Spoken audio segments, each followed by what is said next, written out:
Members, we have a quorum, and it is also the appointed time for the meeting. I call the meeting to order, please. First of all, we need to conduct the minutes of our previous meetings. The minutes of the last meeting should have been circulated to members, and the Secretariat has not received any views from members. Members, please indicate whether we can adopt the minutes, please. Thank you. Next, items for discussion for the next meeting. We understand that Dr. Kenneth Chan wrote a letter to myself about the columbarium issue. And coincidentally, for the meeting scheduled for next month, if you look at the list of outstanding items for discussion, you should see this particular item listed. So, Dr. Chan, are you happy that we take up the matter you raised in December as one of the scheduled items? Thank you very much, Chairman. And we should still look at the list of outstanding items for discussion. Mr. Wong Kok-hing? Thank you, Chairman. With regard to the information papers issued since the last meeting, since you missed out on that item, I'd like to say this. With regard to CB bracket 282/12-13 bracket 01, an information note from the administration. The administration informed us about the extension of rental freeze of public market stores for 1 year until the 31st of December 2013. I'd like to say I welcome the decision. I would like to ask the clerk to record this. Should the administration conduct any review, the administration should first come to this panel for a discussion so they can gauge our views and so that we can consult the public, especially the market stall holders. I'd just like to put this on record. Thank you. Thank you, Mr. Wong, for reminding me. In fact, I had wanted members to focus on item 5 of the list of outstanding items for discussion. If you look at the column proposed timing for discussion, it says January 2013, April 2013, and July 2013. In other words, there will be 3 meetings to tackle this item raised by Mr. Wong Kok-hing. Last time, together with the Deputy Chairman, we decided on this schedule together with the Secretary, Mr. Ko Wing-man, because unless you make the best use of the time, the rental freeze for 1 year will not be very meaningful. So we have sought this understanding with the Secretary that around end December they might give us the framework of how this will be done. Last time, together with the Deputy Chairman, when we met the Secretary, we reflected members' views about the operating conditions, including the installation of air conditioning, whether that could be taken up as well. The Secretary was very cooperative. He said that he would try his best to submit a framework idea by the end of December to facilitate our consultation with the stall operators in public markets. Then in January, when we have a meeting, they can be invited to come here to express their views. After the first round of expression of views, then between January and April, Mr. Secretary will collate the views heard in January. And the first stage blueprint or framework will be improved upon for resubmission to this panel in April. Then we will invite the market stall operators again to express their views.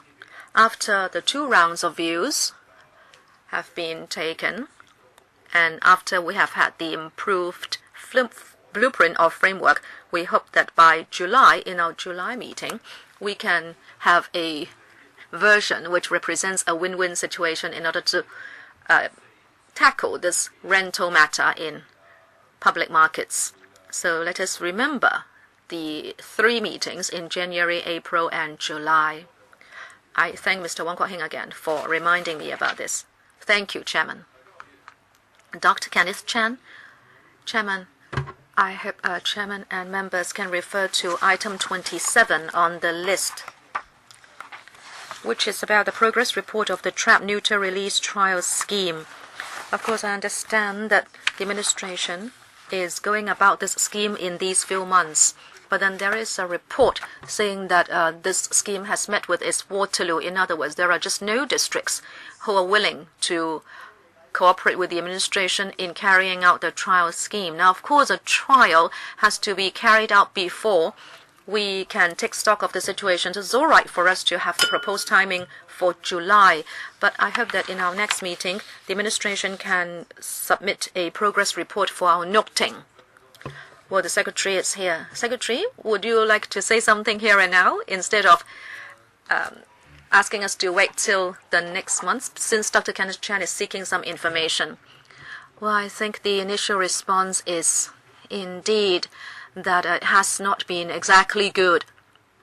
But at this stage, I cannot say whether we have given up altogether.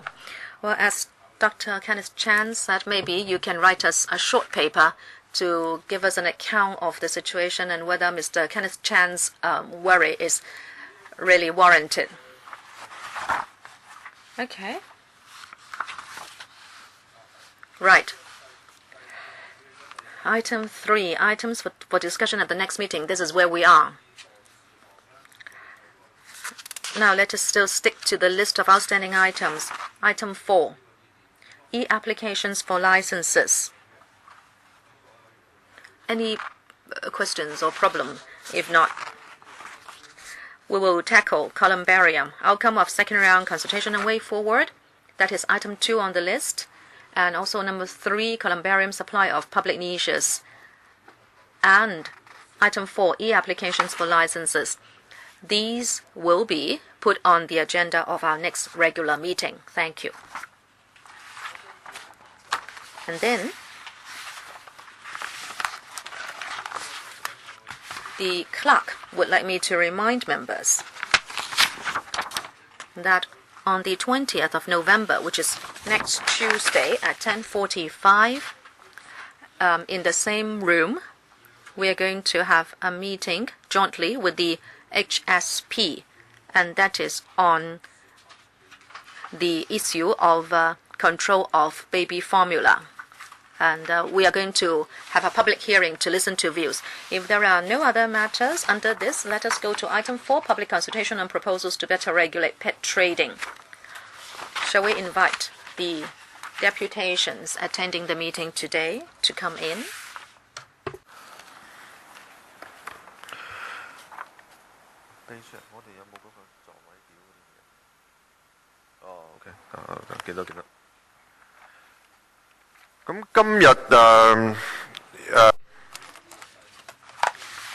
Under item 4,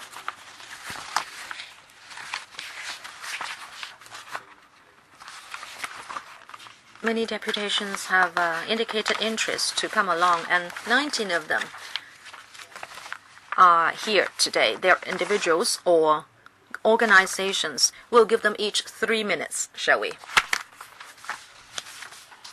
Oh, okay, you have to stand in the queue if you want to speak, members. Actually, this morning I also received some expression of interest to come here.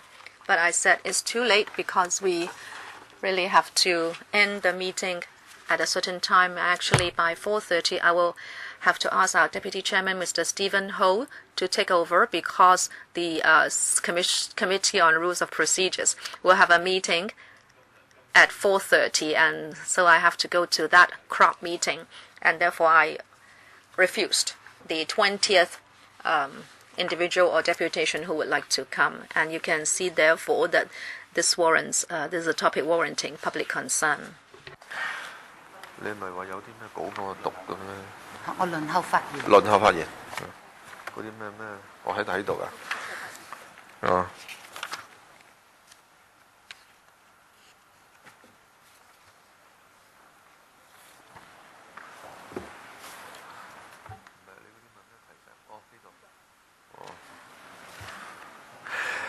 當大家喺度揾緊位置嘅時候呢，While you are looking for your seats, I'd like to do what the clerk asked me to do, and that is to remind you of certain matters. At your seat, you have an earpiece and also a microphone. Channel 0 is the floor, Channel 1 is Cantonese, Channel 2 is English. And all individuals and organizations who are here to give deputations to use the earpiece and the microphone before you. And if you want to use the simultaneous interpretation, Channel 0 is for the floor, Channel 1 for Cantonese, Channel 2 for English. 亦都想提醒大家呢，喺 I'd also like to remind you that whatever you say here will not be protected or exempted by the Legislative Council Powers and Privileges Ordinance. that when addressing this panel, you will not be covered by the protection and immunity provided under the Legislative Council Powers and Privileges Ordinance. OK， 咁歡迎大家。 So welcome to you all. Welcome to this public hearing.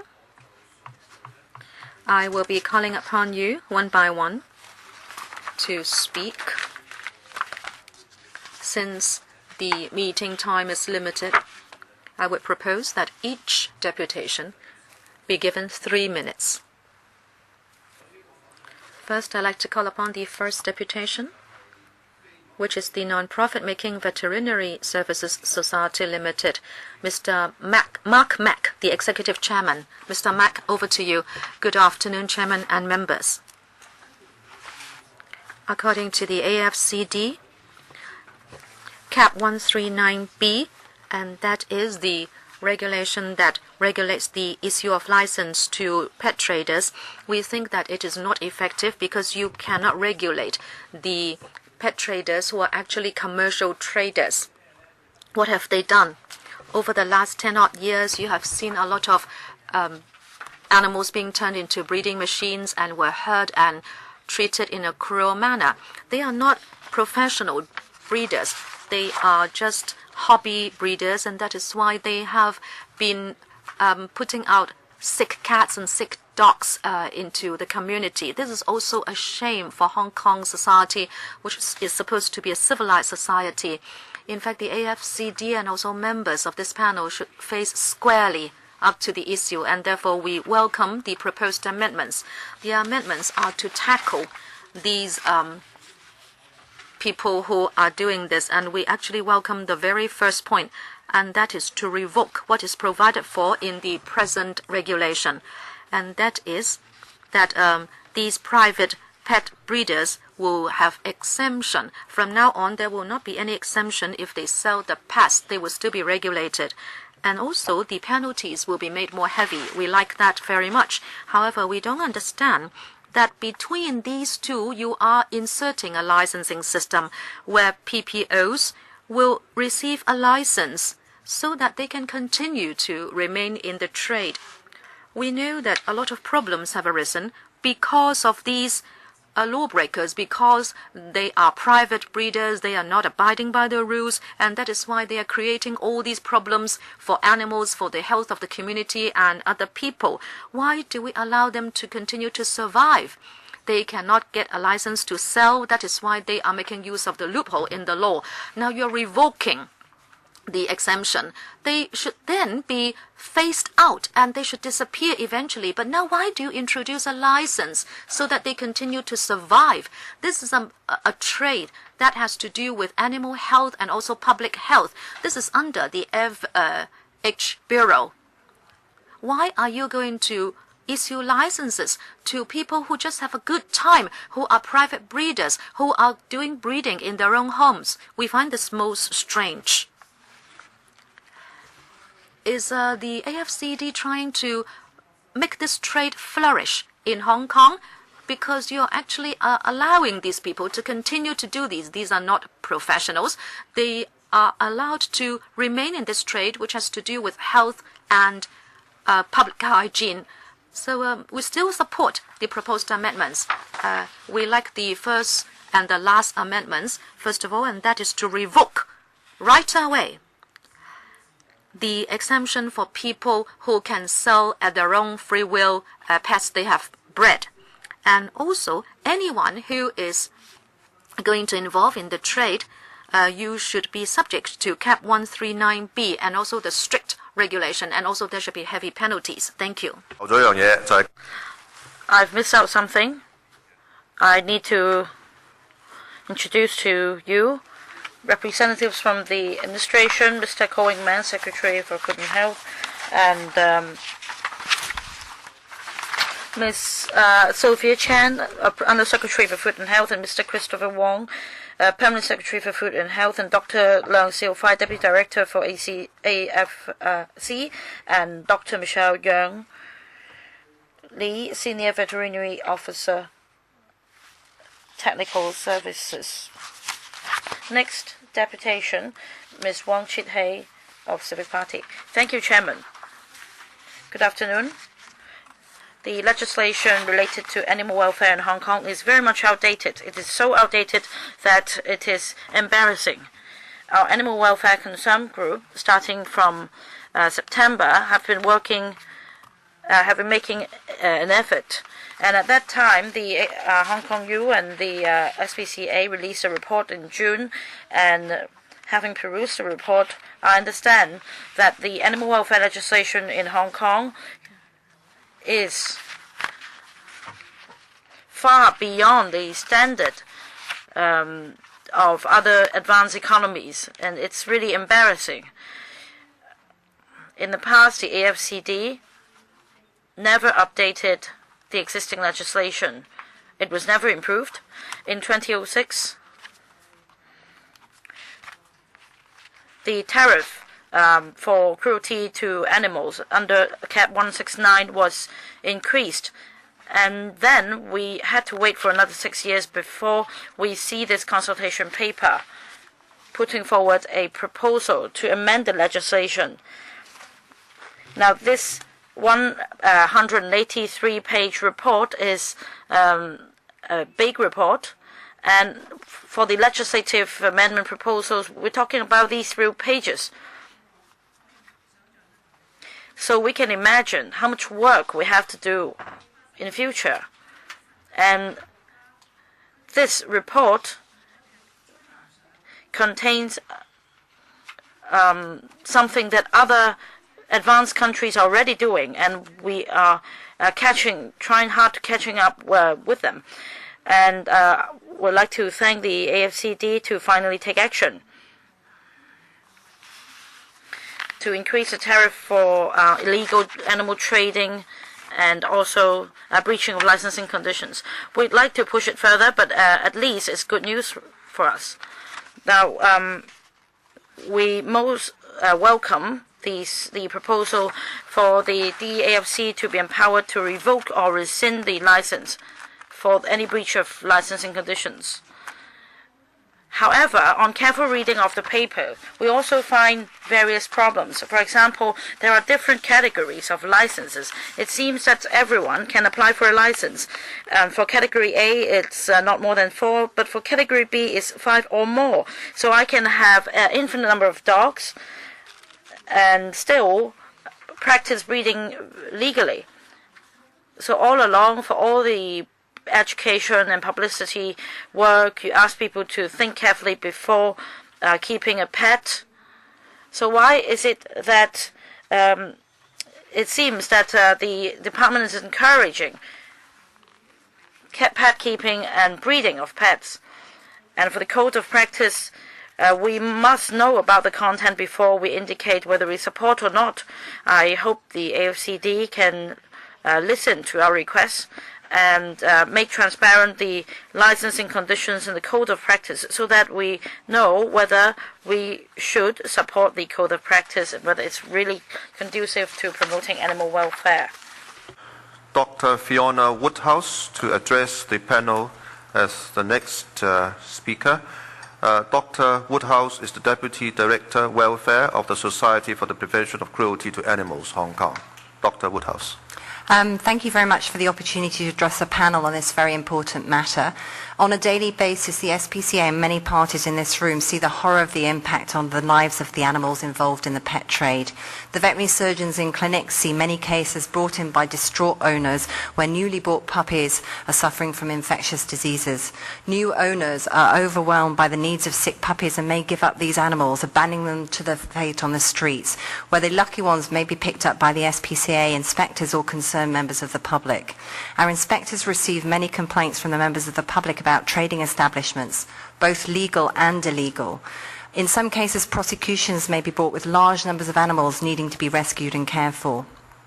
Many animals are bred by the non-licensed breeders, and they suffer in appalling conditions. They are often subjected to life in a small wild cage, unable to find a comfortable resting place. They may be provided with food and water, but this can be minimal and of poor quality, and they may rarely be allowed to exercise. Cages are often old and rusty, and feces, urine and hair builds up over time. They are often not viewed by the breeders as sentient animals with needs and wants, but as breeding cash machines to be used and discarded when they can no longer produce puppies. The SPCA fully supports any proposals that aim to improve the oversight and regulation of the pet trade that will lead to better practices within the industry and improve welfare and protection for the animals used by the trade. Often improvements to animal welfare-related legislation is achieved by incremental changes, and this proposal gives an opportunity for such incremental change to occur. In our written submission to the panel, we've made some detailed suggestions or raised points for further consideration, and we'll also be submitting points directly to the Agriculture, Fisheries and Conservation departments. However, some areas that we have suggested need further attention are upper limits for the numbers of breeding bitches for the animal breeder license breed B license. This is to avoid a puppy mill scenario, which, as previous speakers have mentioned, is an issue for animal health and welfare as well as disaster management. Consideration of the use of male dogs within the trade, licensing of the person in charge of the day-to-day care of the dogs, i.e. facility manager, raising the maximum fine still further, and further linking the issuing of licenses to offences under both the cruelty ordinance and also Cat 139, and similar oversight or restriction of actually people working within licensed premises. We fully support the further development of additional codes to licenses and mandatory codes of practice that can, amongst other things, help to set minimum standards of care, facility design and breeding planning and management. These really are the tools that can be best utilised over time to really improve the day-to-day lives of dogs in the trade. We are concerned, however, that this proposal only covers the regulation of breeding for trade, and we would ask that mechanisms should be explored to extend controls to cover all breeding.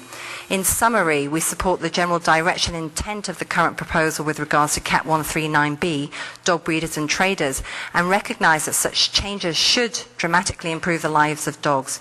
We hope that the input from the stakeholders will be taken into account and used where possible to further refine the current proposal, and also be considered in developing the codes and additional conditions, and that soon other species currently covered under Cat 139B will also benefit from similar revision and regulation. We also hope that in the near future, reviewing the primary ordinance, Cat 139B, and other regulations under the primary ordinance will become a priority, as there is need to protect and better regulate the use of other species and groups of animals in Hong Kong to ensure their welfare. Thank you, Dr. Woodhouse. 跟住我想請 Next, Mr. Wong Kah-kit, Pets Rights Concern Group of the Liberal Party. Thank you, Chairman. Well, all along, the administration has not regulated the keeping of dogs and breeding of dogs. And such dogs can easily be purchased online and without any regulation. These puppies tend to get sick very easily. And as far as the animals and consumers are concerned, this is not satisfactory. The Liberal Party has been asking for enhanced regulation, and now it has been proposed that a 3-tier licensing system be introduced so that the sale and keeping of large dogs can be put under regulation. Now, on the face of it, it looks like a good proposal, but they are full of loopholes. In fact, in recent years, many trading of dogs have turned into some sort of adoption. These dogs were traded under the disguise of trading, and we feel that such should be regulated as well. Now, for imported breeds, at present, 4 months is required to go through the inspection and quarantine, and there have been media reports that in Chongying Street, it's very easy to smuggle dogs into the territory. I don't know if anyone has gone to the pets wholesale market in China. I myself went to one in Guangzhou, and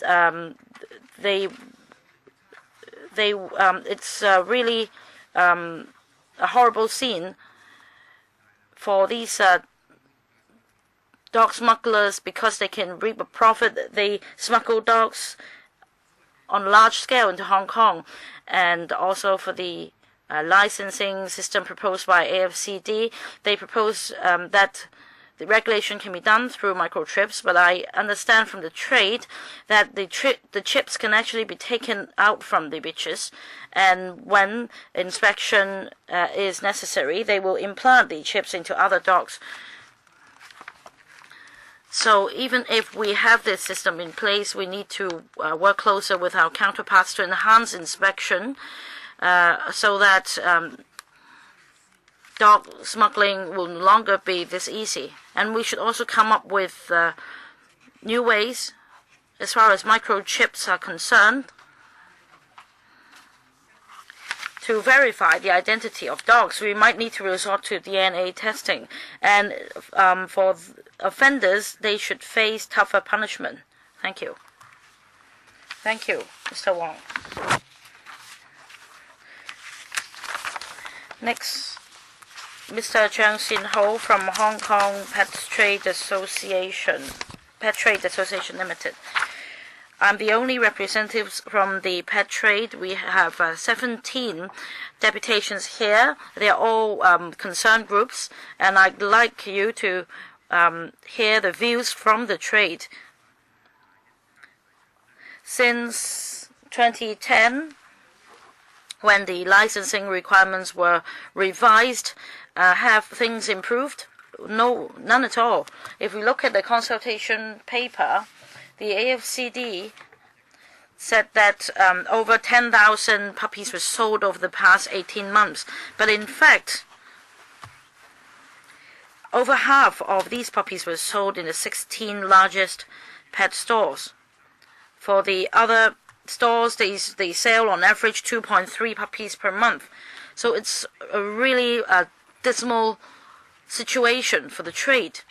And you are now suggesting that license can be given for hobby breeders to sell their dogs. We're really against it.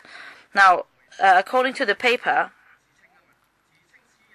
for self-proclaimed pet private owners, they constitute some 74% of the overall source of dogs.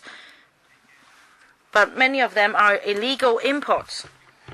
These illegally imported dogs also pose a health hazard for humans, and that is why the vets have such a good life. Therefore, we propose two things which are very simple and which can already help to promote animal welfare and health. First of all, we must be able to distinguish between local breeders and smugglers. You have to do it by DNA testing. There is no other way to do it. Secondly, there is something which can be very easily done, but we have proposed it for 10 years without being heard, and that is the present regulation says that if dogs are weaned, they can already be sold. But if you just change it from 8 weeks to 12 weeks, then you can already keep out a lot of the illegally smuggled in dogs and also the unhealthy dogs. And this can be done. So don't put all the blame on the breeders, that the breeders are unscrupulous. Actually, I'm in touch with a lot of breeders, and they really have the heart in doing good business, but then they cannot compete with mainland dogs. They can come in at $200, $300 for one, and then they can sell it for $1,000. And also, the consultation paper says that we are selling dogs for $2,000 to over $10,000. But a decade ago, maybe, but prices have been falling all the time. I hope you can consider our views, please. Thank you. Thank you, Mr. Chang. Next one. From Animal Earth, Mr. David Wong Kai-yan, the Chief Officer.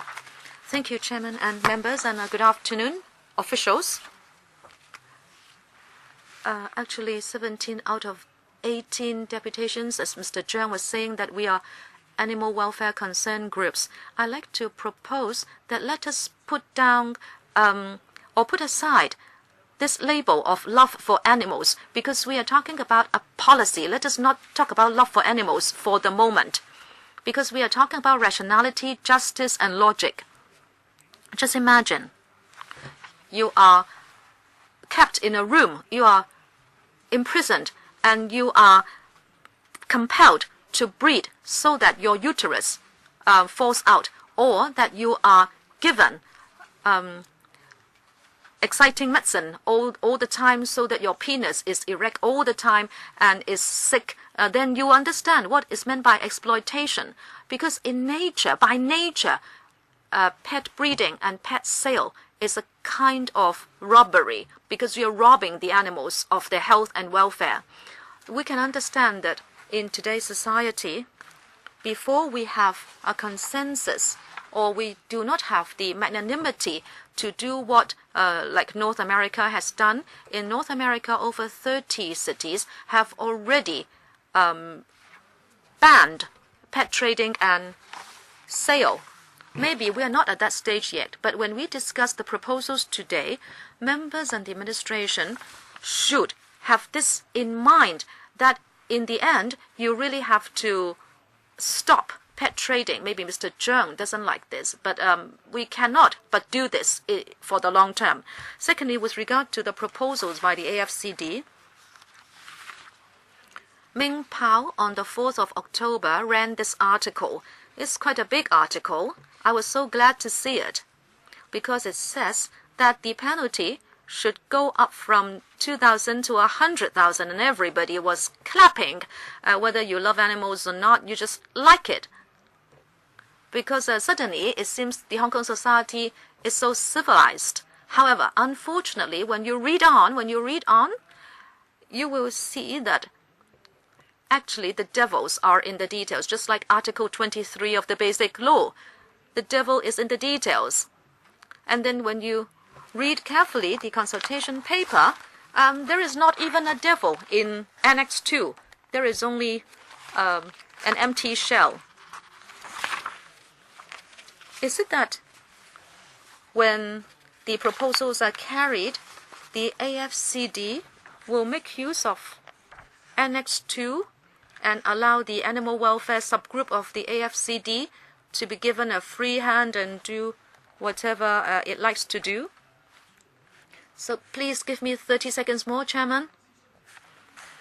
Extending the consultation period, I hope that will be done so the public can know the details of your proposals. Or else you may be painting a rosy picture and people do not understand you. And just now I said that we should be rational, but now I like to turn to love. A few years ago, the Liberal Party was very nice. It invited us to express our views, and the AFCD veterinary officer was there. Now, of course, this is related to stray animals, because if people buy the animals and abandon them, then the animals become stray animals. And then we asked the question, why is it that the AFCD would always just catch the dogs upon a complaint and then they would be put down after 4 days? And the senior veterinary officer of the AFCD said he was in a lot of panic, and he said, when we receive a complaint, we must act, he said. If we do not act, we will be complained against. Thank you. 5 more seconds, please. And that SVO is here today. Thank you very much, Mr. Wong. Next. Hong Kong Society of Herpetology Foundation, Mr. Michael Tuen, Chief Executive Officer. Good afternoon, Chairman and members. I have read the entire consultation paper. And I believe the AFCD has put a lot of work into it, and I think they are committing in perfecting the law. However, I have this worry. Once you allow people to apply for a license, especially the animal breeder license category A, we have already heard that small pet shops are already thinking of turning into a different category of a licensee, and they have are already poised to take out advertisements on the internet to say that they are licensed. So you can imagine there will be 1 room, 1 dog instead of 1 room, 1 prostitute. That will spring up in Hong Kong. So I'd like to ask the AFCD whether you will have enough inspectors to keep the situation under control. And also the one-off permit for sale. Now, if this is considered a private act and would not be regulated, then many people can go scot-free. This particular proposal is difficult to implement and difficult to track. Actually, Cap 139B is not easy to implement. You have always said that you lack the manpower to do inspection, and now you create all these licenses, and I believe there will be more people joining the trade, and yet you do not have the inspectors to keep them under watch. Last but not least, the amphibians and the reptiles. I'd like to ask the AFCD whether you have a timetable for making regulations to protect reptiles and also amphibians and also rabbits and cats. Thank you. Next one, happy animals. Ms. Chen Wyman, a committee member. Ms. Chen. Thank you, Chairman. Good afternoon, members. The happy animals support the proposed amendments. We hope they will be implemented ASAP. As Mr. Michael Tuen was saying, that they are afraid that there will be many more private breeders as a result of these proposed amendments. It is not that we like to argue with people in the animal concern sector, but then we can see that there are already many people breeding and selling dogs illegally. Because in our view, we like the proposed amendments in that you are making all these actions traceable by law. I have a neighbor who runs a backyard of 1,000 square feet, and she or he rears 7 dogs, and yet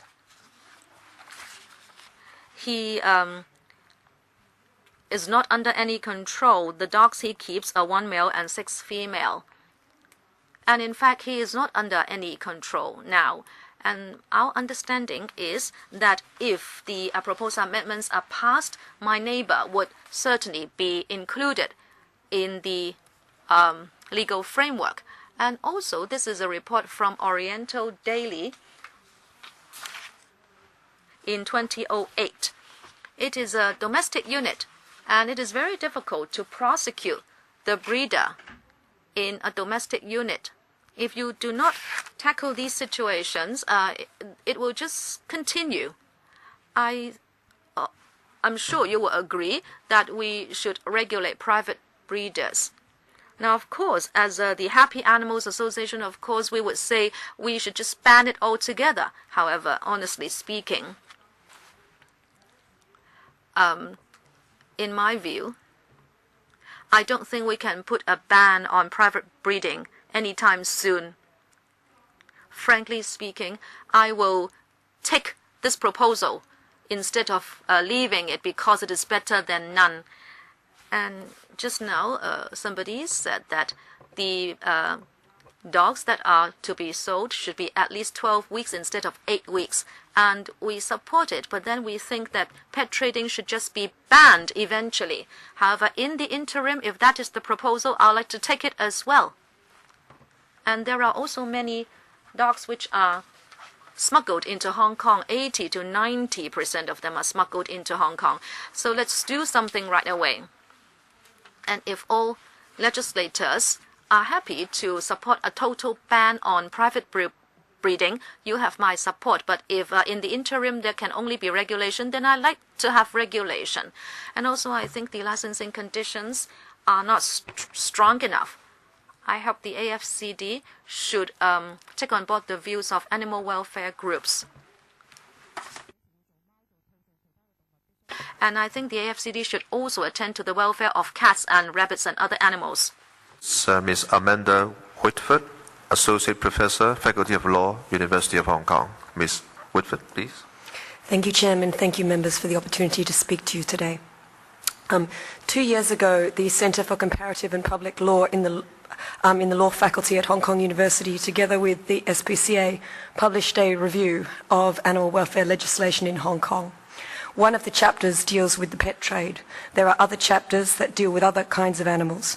There are chapters on food animals, feral animals, and lab animals. And it is extremely encouraging for us today to find the AFCD responding to that review and prepared to change matters for the pet trade, which is a critical area that requires legislative change in Hong Kong. Unfortunately, we've not seen the same thing from the Food and Environmental Hygiene Department or the Department of Health in relation to food or lab animals. So the AFCD is to be commended. The proposal is very good. The proposal intends to close the loophole on hobby breeding, which is an egregious example of poor animal welfare. Extremely important that we place Hong Kong on par with other comparable jurisdictions and that we stop this terrible trade from continuing. There are, of course, as in any proposal, some areas which could be reviewed and improved. For example, there should be a minimum age for the breeding of any animal. There should be a maximum number of times an animal is allowed to be bred before it is permanently retired to a good home. There should also be a maximum number of animals any licensed breeder can keep. It is also very important that the code of practice that will become a mandatory attachment, so it will provide legislative power to other conditions on the license, that code of practice should not be overlooked and should include matters of welfare, matters that we address in our review, such as staff training for all persons who work in pet shops, a minimum age of sale for all species according to the type and the nature of the animal, vet care agreements so that animals can access vet care 24 hours in case of need, exercise, mandatory exercise requirements for all dogs kept in both pet shops and in breeding establishments, and humane enclosure sizes for all species, none of which currently exist under the legislation that we have at present. The SPCA Hong Kong U review also recommended that persons of 16 years and above should be the only persons legally permitted to purchase animals for obvious reasons. We also recommend that internet sale should be banned completely. It is not possible to control the welfare of animals that are sold via the internet, and the practice puts both animals and consumers at unacceptable risk. Finally, I'll just be very quick. Finally, while the proposal intends to raise the maximum fine that could be passed on unlicensed breeders or breeders who breach their conditions, there's no use raising the maximum if the sentencing practice doesn't change. In 2006, the Cap 169 was altered and the new penalty for cruelty was significantly raised. However, my studies have shown the magistrates have made no change to sentencing practice, and if anything, the sentences that are passed for animal cruelty since 2006 have become more lenient since the new legislative amendment came in.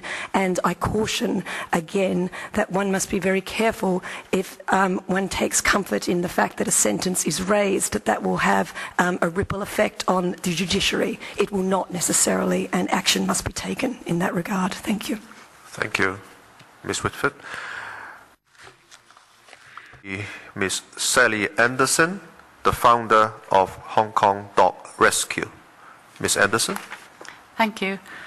As being in the front line, like SPCA, and seeing the results of all of the dogs that come in that are abandoned, the number of dogs that are killed by AFCD every year, which exceeds 10,000 animals every year, dogs that is.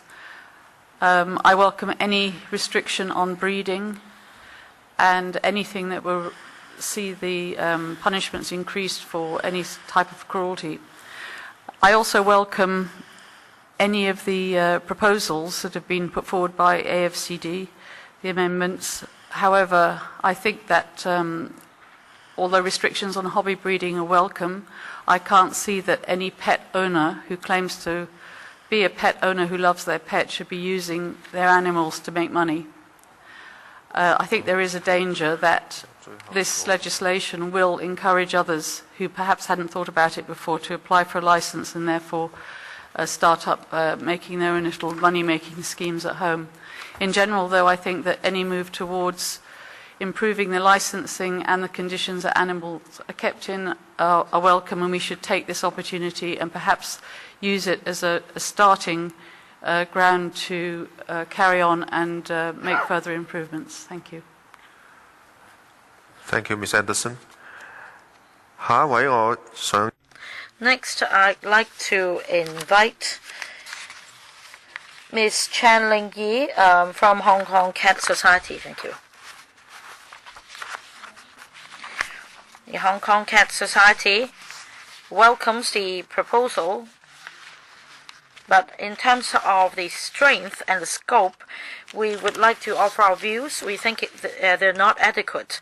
One suggestion from us is that we don't really understand why this legislative amendment is confined to dogs but not cats and other species of pets. According to the report, for locally bred cats, they account for over 80%. 80% of these cats come from private breeders. And apart from that, dog owners and cat owners, as well as owners of other species of pet, are actually, there are actually many of them. You can refer to the statistics of CNST. But now the regulation is only about dogs, but what about cats and even tortoise? If they are sold, they also will be sold at a price similar to dogs. And if the licensing system is introduced, then very easily these smart traders will transfer their business to selling cats or other species of cats and it's pets, and it's a great concern. So we suggest that the proposal should also cover cats as well as other species. And also, we don't understand why a multi-tier licensing system is adopted according to the different types of breeding practices. In our eyes, there are only two types of breeders. One is genuine private pet owners. Perhaps due to an accident, their pets get pregnant and they inevitably have to sell the pets. The other type of breeders is intentional commercial breeders who seek to make profit from it.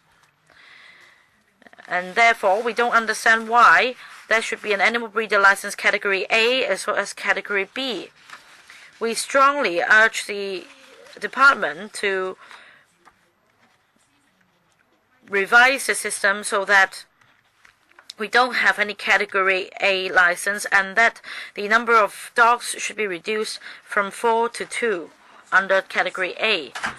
And one pet owner should only apply for one-off permit, because we're talking about accidents. And after the permit is given, we can request that the pet be neutered so that such accidents will not happen again. And we can also require the licensees in terms of the age of the breeding age of their pets, and the number of pets, and also some mandatory courses can be provided to such licensees, similar to license holders in the estate, real estate trade, etc. Ms. Angela Scott, next. I'm a member of the public. I've already submitted a lot of paperwork already, so I just want to say this.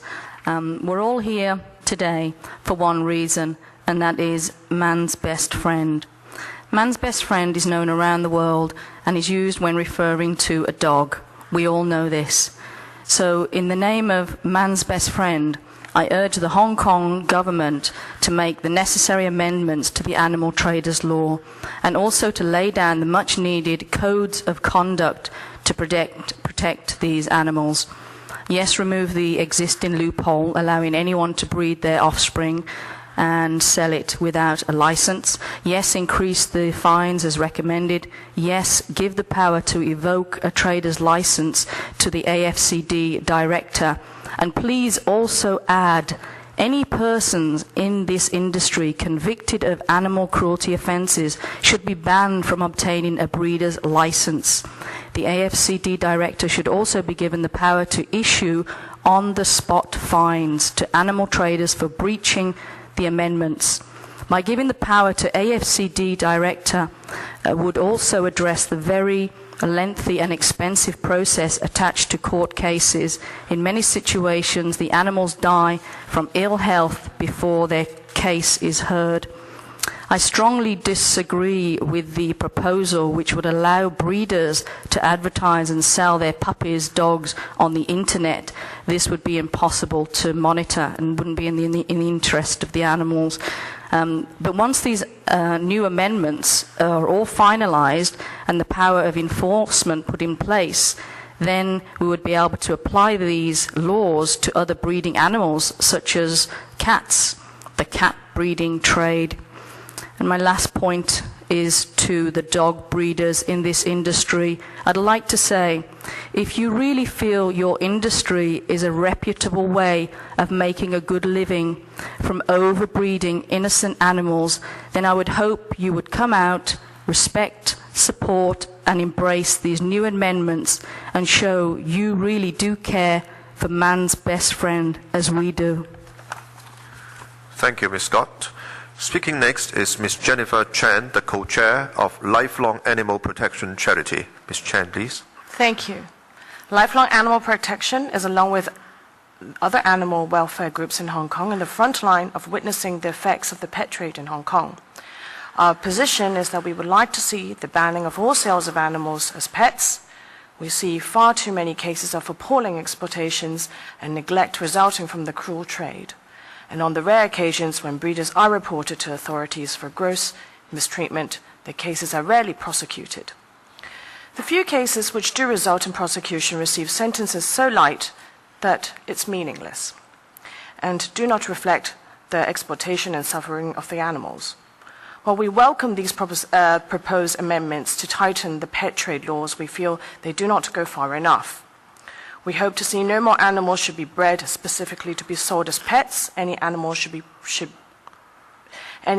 used to provide income is not a pet, and the owners should therefore be classified as a commercial breeder. All breeders, commercial or otherwise, and all pet traders should be subject to frequent checks on conditions and their care. Every animal which is regarded as a pet should require a license, irrespective of their breed. The requirements for receiving a license should be very clear, and each license reviewed at regular short intervals. The productivity of the animal should be taken strictly into consideration when deciding on the licensing requirements for that type of animal. There is no control over what happens to the animals when they are no longer productive. The definition of breeding age is not clear.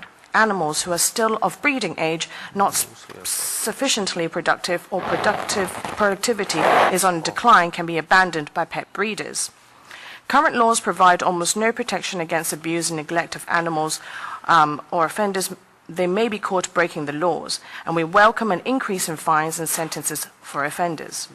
No animals should be advertised, for sale, or sold over the internet. No animals should be sold or passed on to minors without parental consent. The sale of animals should be subject to stricter laws, stricter controls and regulations covering healthcare and de-sex. This would reduce the number of abandoned animals and accidental pregnancies. Efforts should be made to combat animal abandonment, including mandatory neutering of pets and awareness of education to promote adoption. There should be an awareness of penalties of illegal trading of animals and the breeding of animal trading license conditions to the maximum level possible. Breeders who obtain licenses of the animals should limit to a bitch to no more than 1 litter per year. Controls on breeding and selling of companion animals should include all the species at risk. We support the AFCD's initiative in the urgent matters, and we call for the most stringent safeguards coupled with the maximum possible strengthens to try and protect the lives and welfare of Hong Kong animals. Thank you. Thank you, Ms. Chan. Speaking to us next is the Secretary of the Hong Kong Veterinary Association, Ms. Florence Chan. Ms. Chan, please. 多謝主席。 Next, Ms. Chan, Hong Kong Veterinary Association. The association supports the government's effort in stepping up the regulation of pet trade, and we also understand that there is definitely room for improvement as far as this proposal is concerned, and we have set out our comments in the paper. Well, I'd like to take this opportunity to share with you as vets what we encounter day to day. We very often see sick puppies which have just been purchased from a pet store. It was supposed to be a happy occasion, a family with their pet coming to the vet clinic for a checkup, but in the end it was discovered that the pet was actually suffering from all sorts of diseases, and also pests and worms and ticks, and even some fatal diseases, for example, enterovirus or dog plague. Sometimes, for those fortunate enough to be brought by their owners to the clinic, they belong to responsible owners. These owners would not like to send their pets back to the pet stores because they also would like to shoulder the responsibility of taking care of the sick pets. In the end, they have to spend much time and energy in taking care of the pets, and in the end, the pets would inevitably die from sickness. But in fact, such situation can be prevented. For example, enterovirus and dog plague. Vaccination can prevent these diseases. The reason for these pets to get sick is because they have never received vaccination when after they were born. The living conditions were very poor.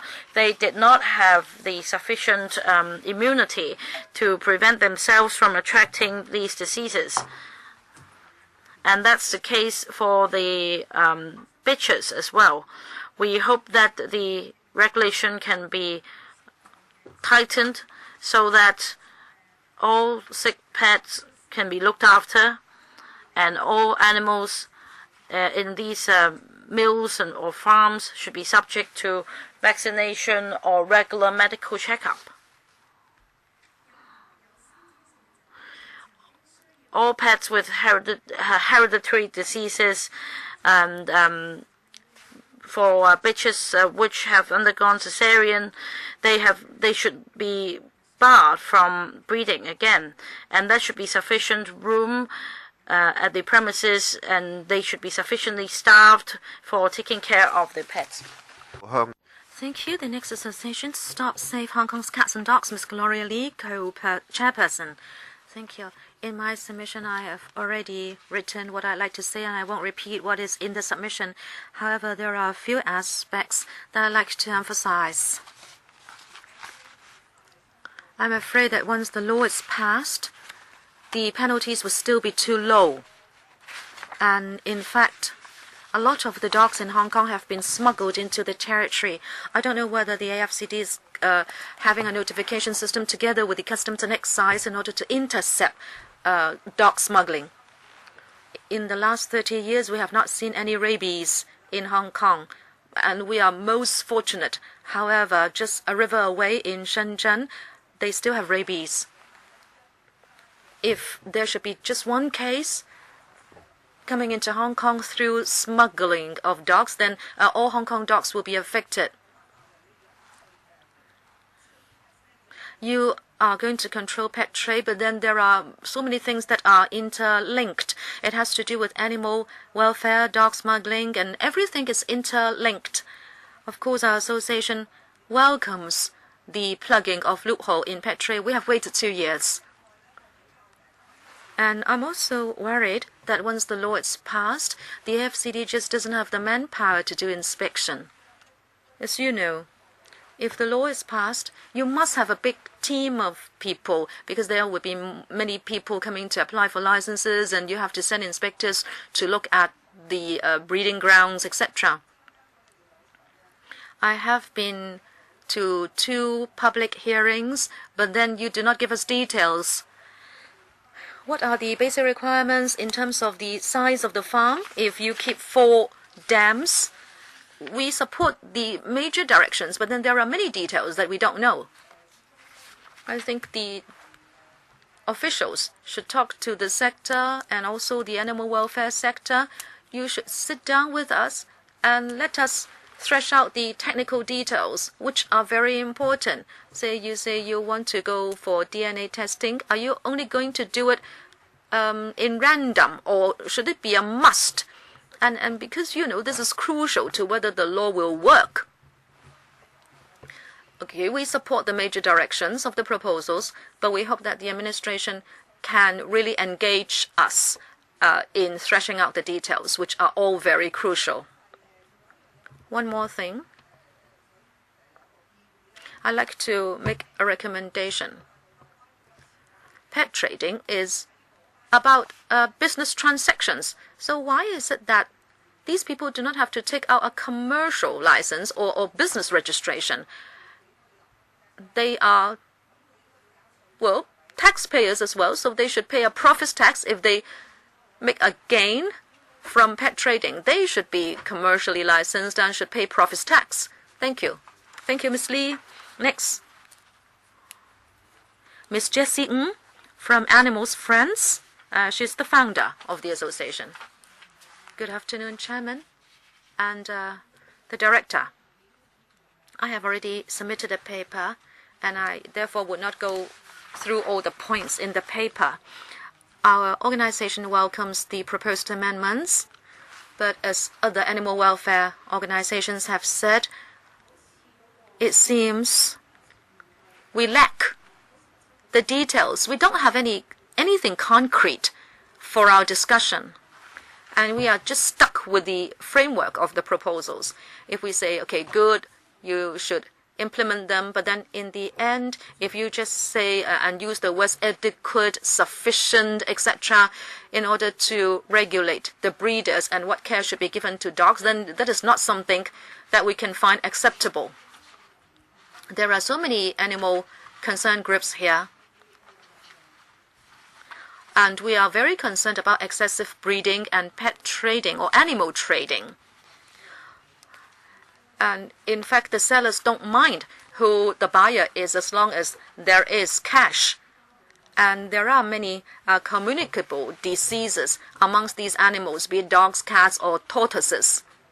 And who suffer in the end? Of course, first of all, the animals. And secondly, the animal welfare sector and volunteers.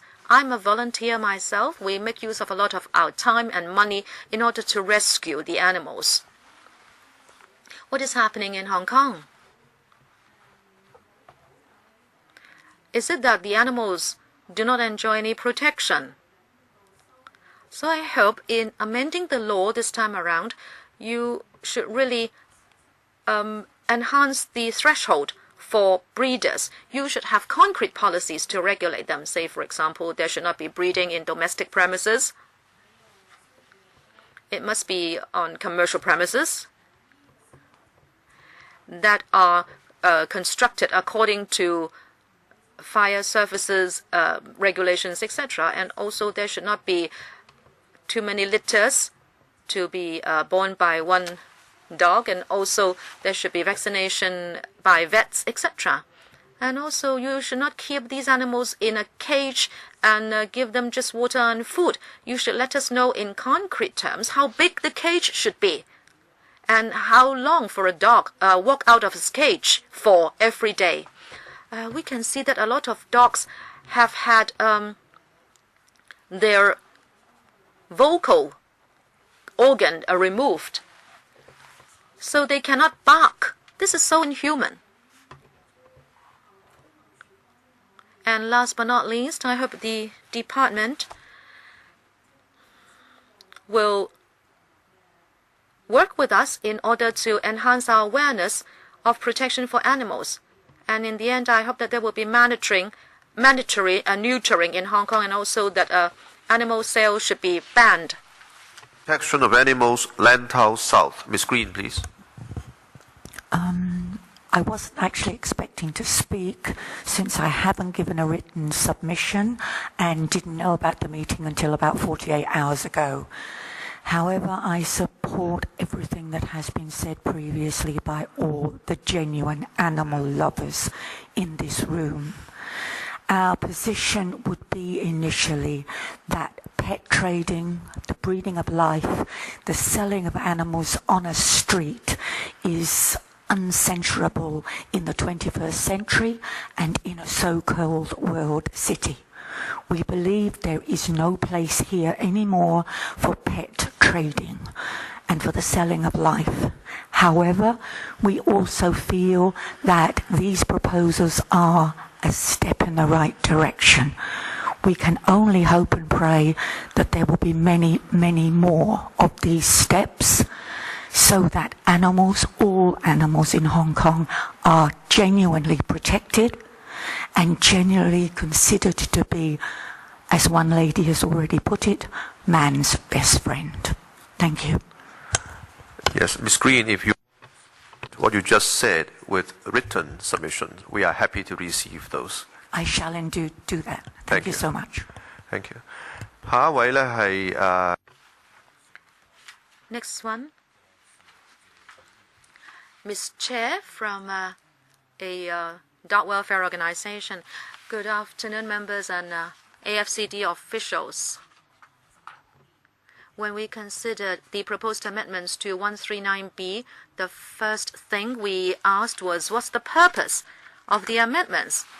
Whenever you legislate or amend legislation, I think what you want to do is to achieve a vision of the city, a certain vision of the city. However, if I look at the amendments, I see two things that are conflicting. First of all, if you talk about a vision for the city and relationship between animals and human beings, first of all, you should first of all ban animal trading altogether, whether it be private breeding or commercial breeding.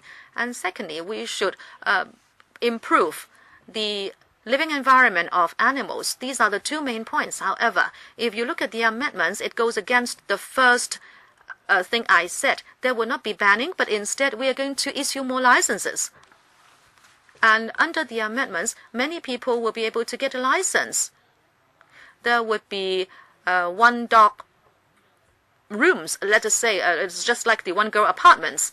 And secondly, indeed, the living environment for some animals will be improved as a result, but then these two points are conflicting.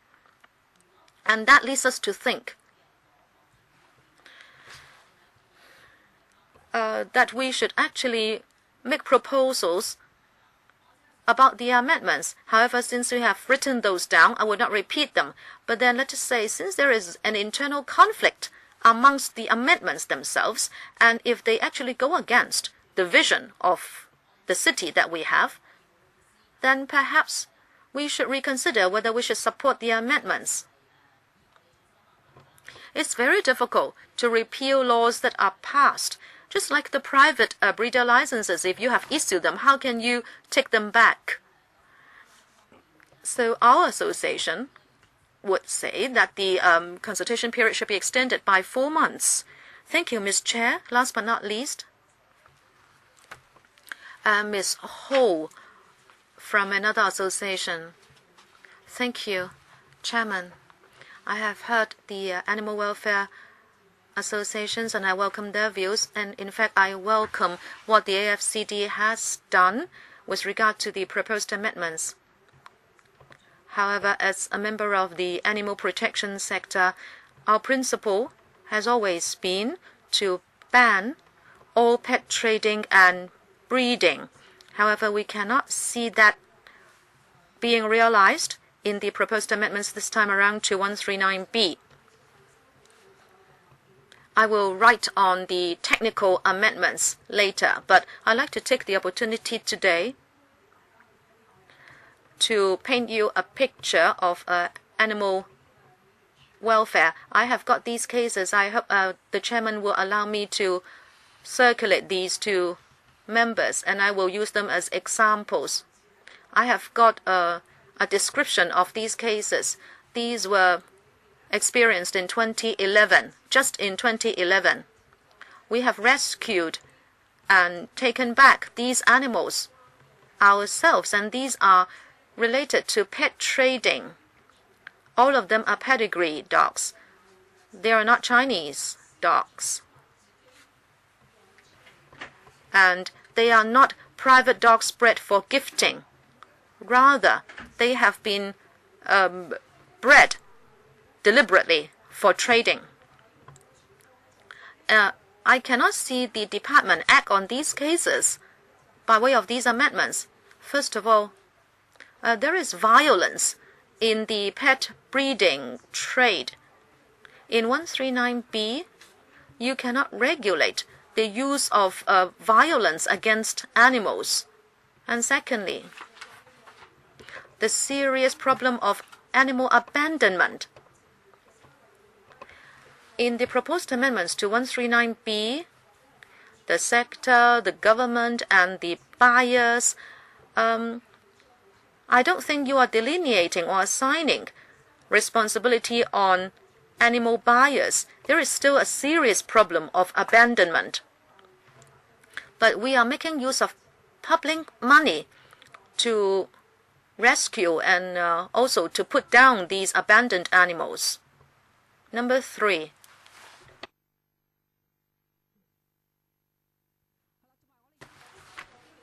In 139B, we cannot see laboratory animals and their control. We can see that so-called successful products of pet breeding are sold in the market, but then these animals might have been subject to violence, and also there might have been animals which had been used as a test. Give me 30 seconds, please. We believe there should be licenses to be issued just for breeding, and also people's qualifications should be tested. And also within 8 years, all animal breeding and commercial sale of animals should be banned. Right, thank you very much. Thank you. Maybe you can supplement with a submission. Can I please circulate these pictures? But can you leave them with us? Yes, you can circulate them among members, and then you should let us keep them, all right? Okay, we have heard 19 deputations, and now can I ask the Secretary for Food and Health to give an initial response? Chairman, I think basically we're here today to listen to the views, and I'm happy that so many deputations have offered their views to us. And initially, I think we can take on board some of the views. And understandably, some views do contradict with other views. And I'd also like to hear from members their views, which would assist us in considering all the views. So I'll let members ask questions first. I have Mr. Wong Kwok Heng, Kenneth Chan, Mr. Raymond Chan, Ms. Claudia Mo.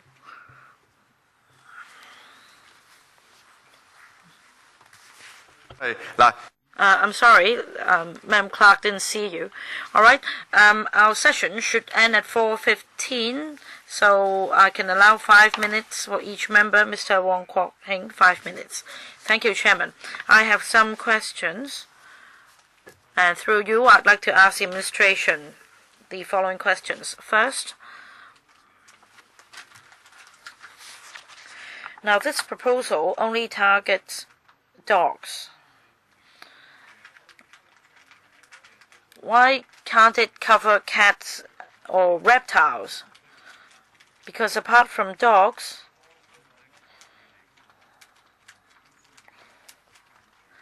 the problems facing other species should also be addressed. They should also be regulated.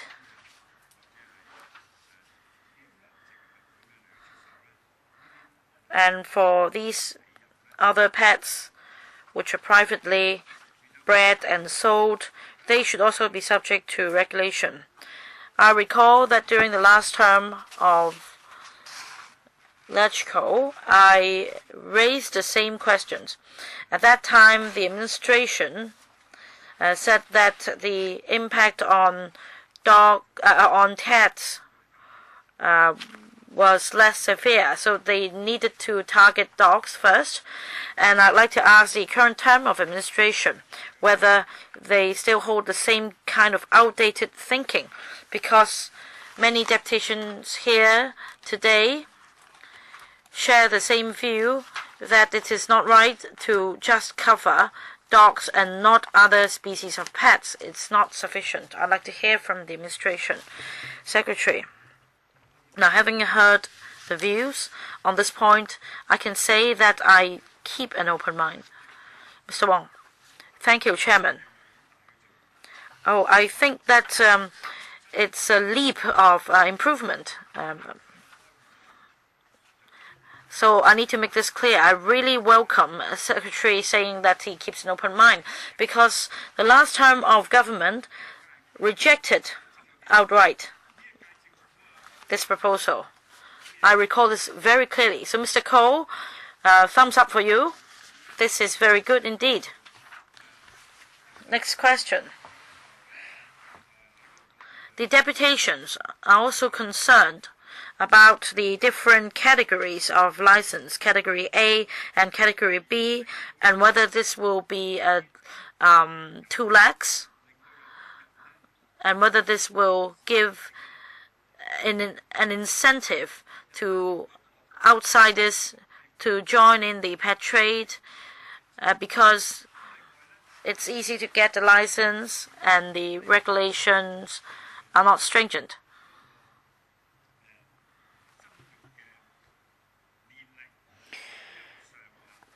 And as far as licensing conditions are concerned, should there be requirements, for example, regarding the breeding age?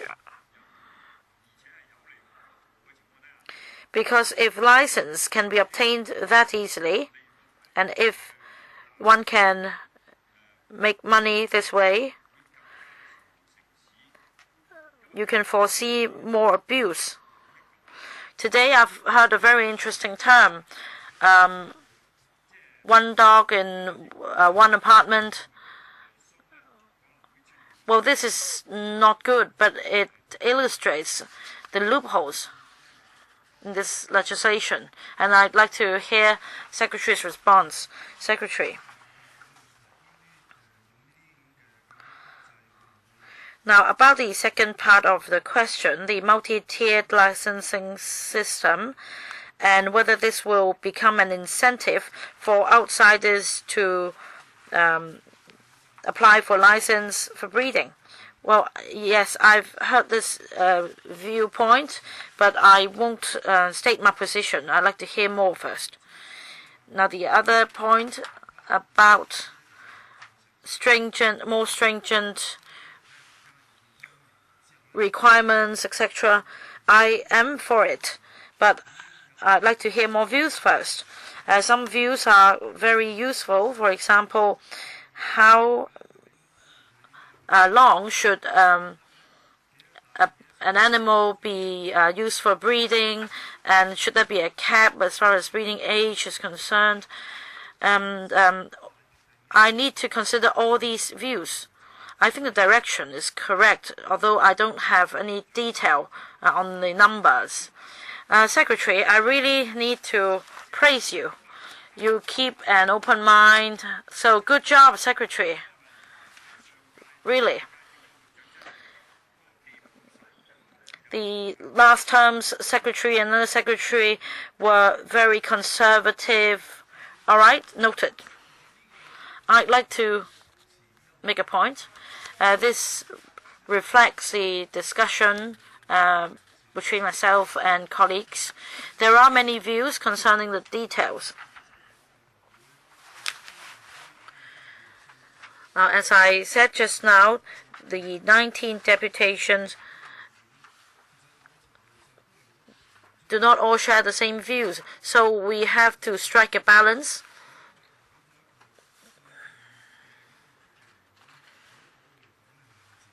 But overall speaking, this is one step forward in terms of animal protection or animal welfare.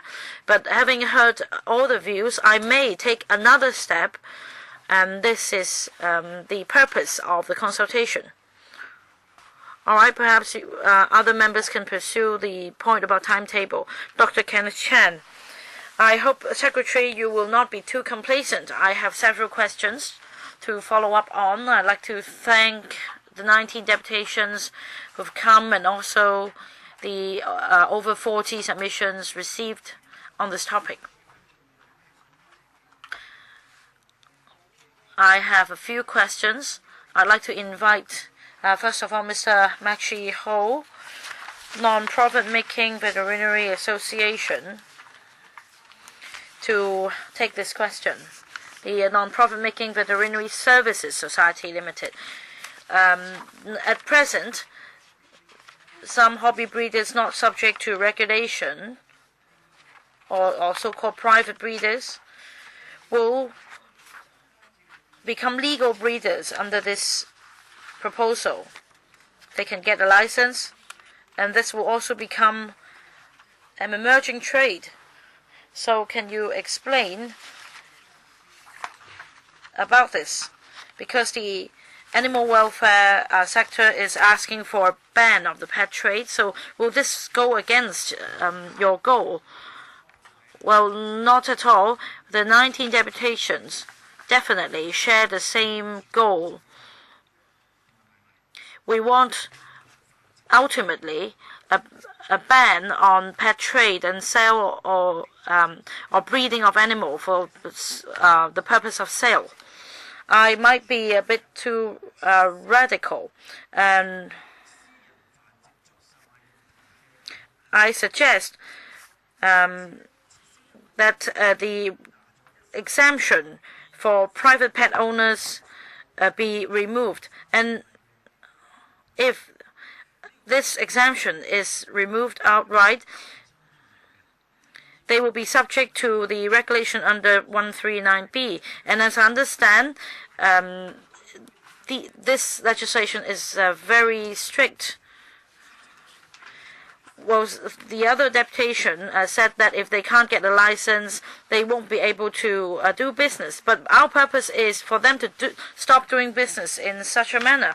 So they have to abide by the licensing conditions under that piece of legislation. Otherwise, they will face a very deterrent sentence. So I might be more aggressive than other deputations. I don't want to see Category A license, Category B license.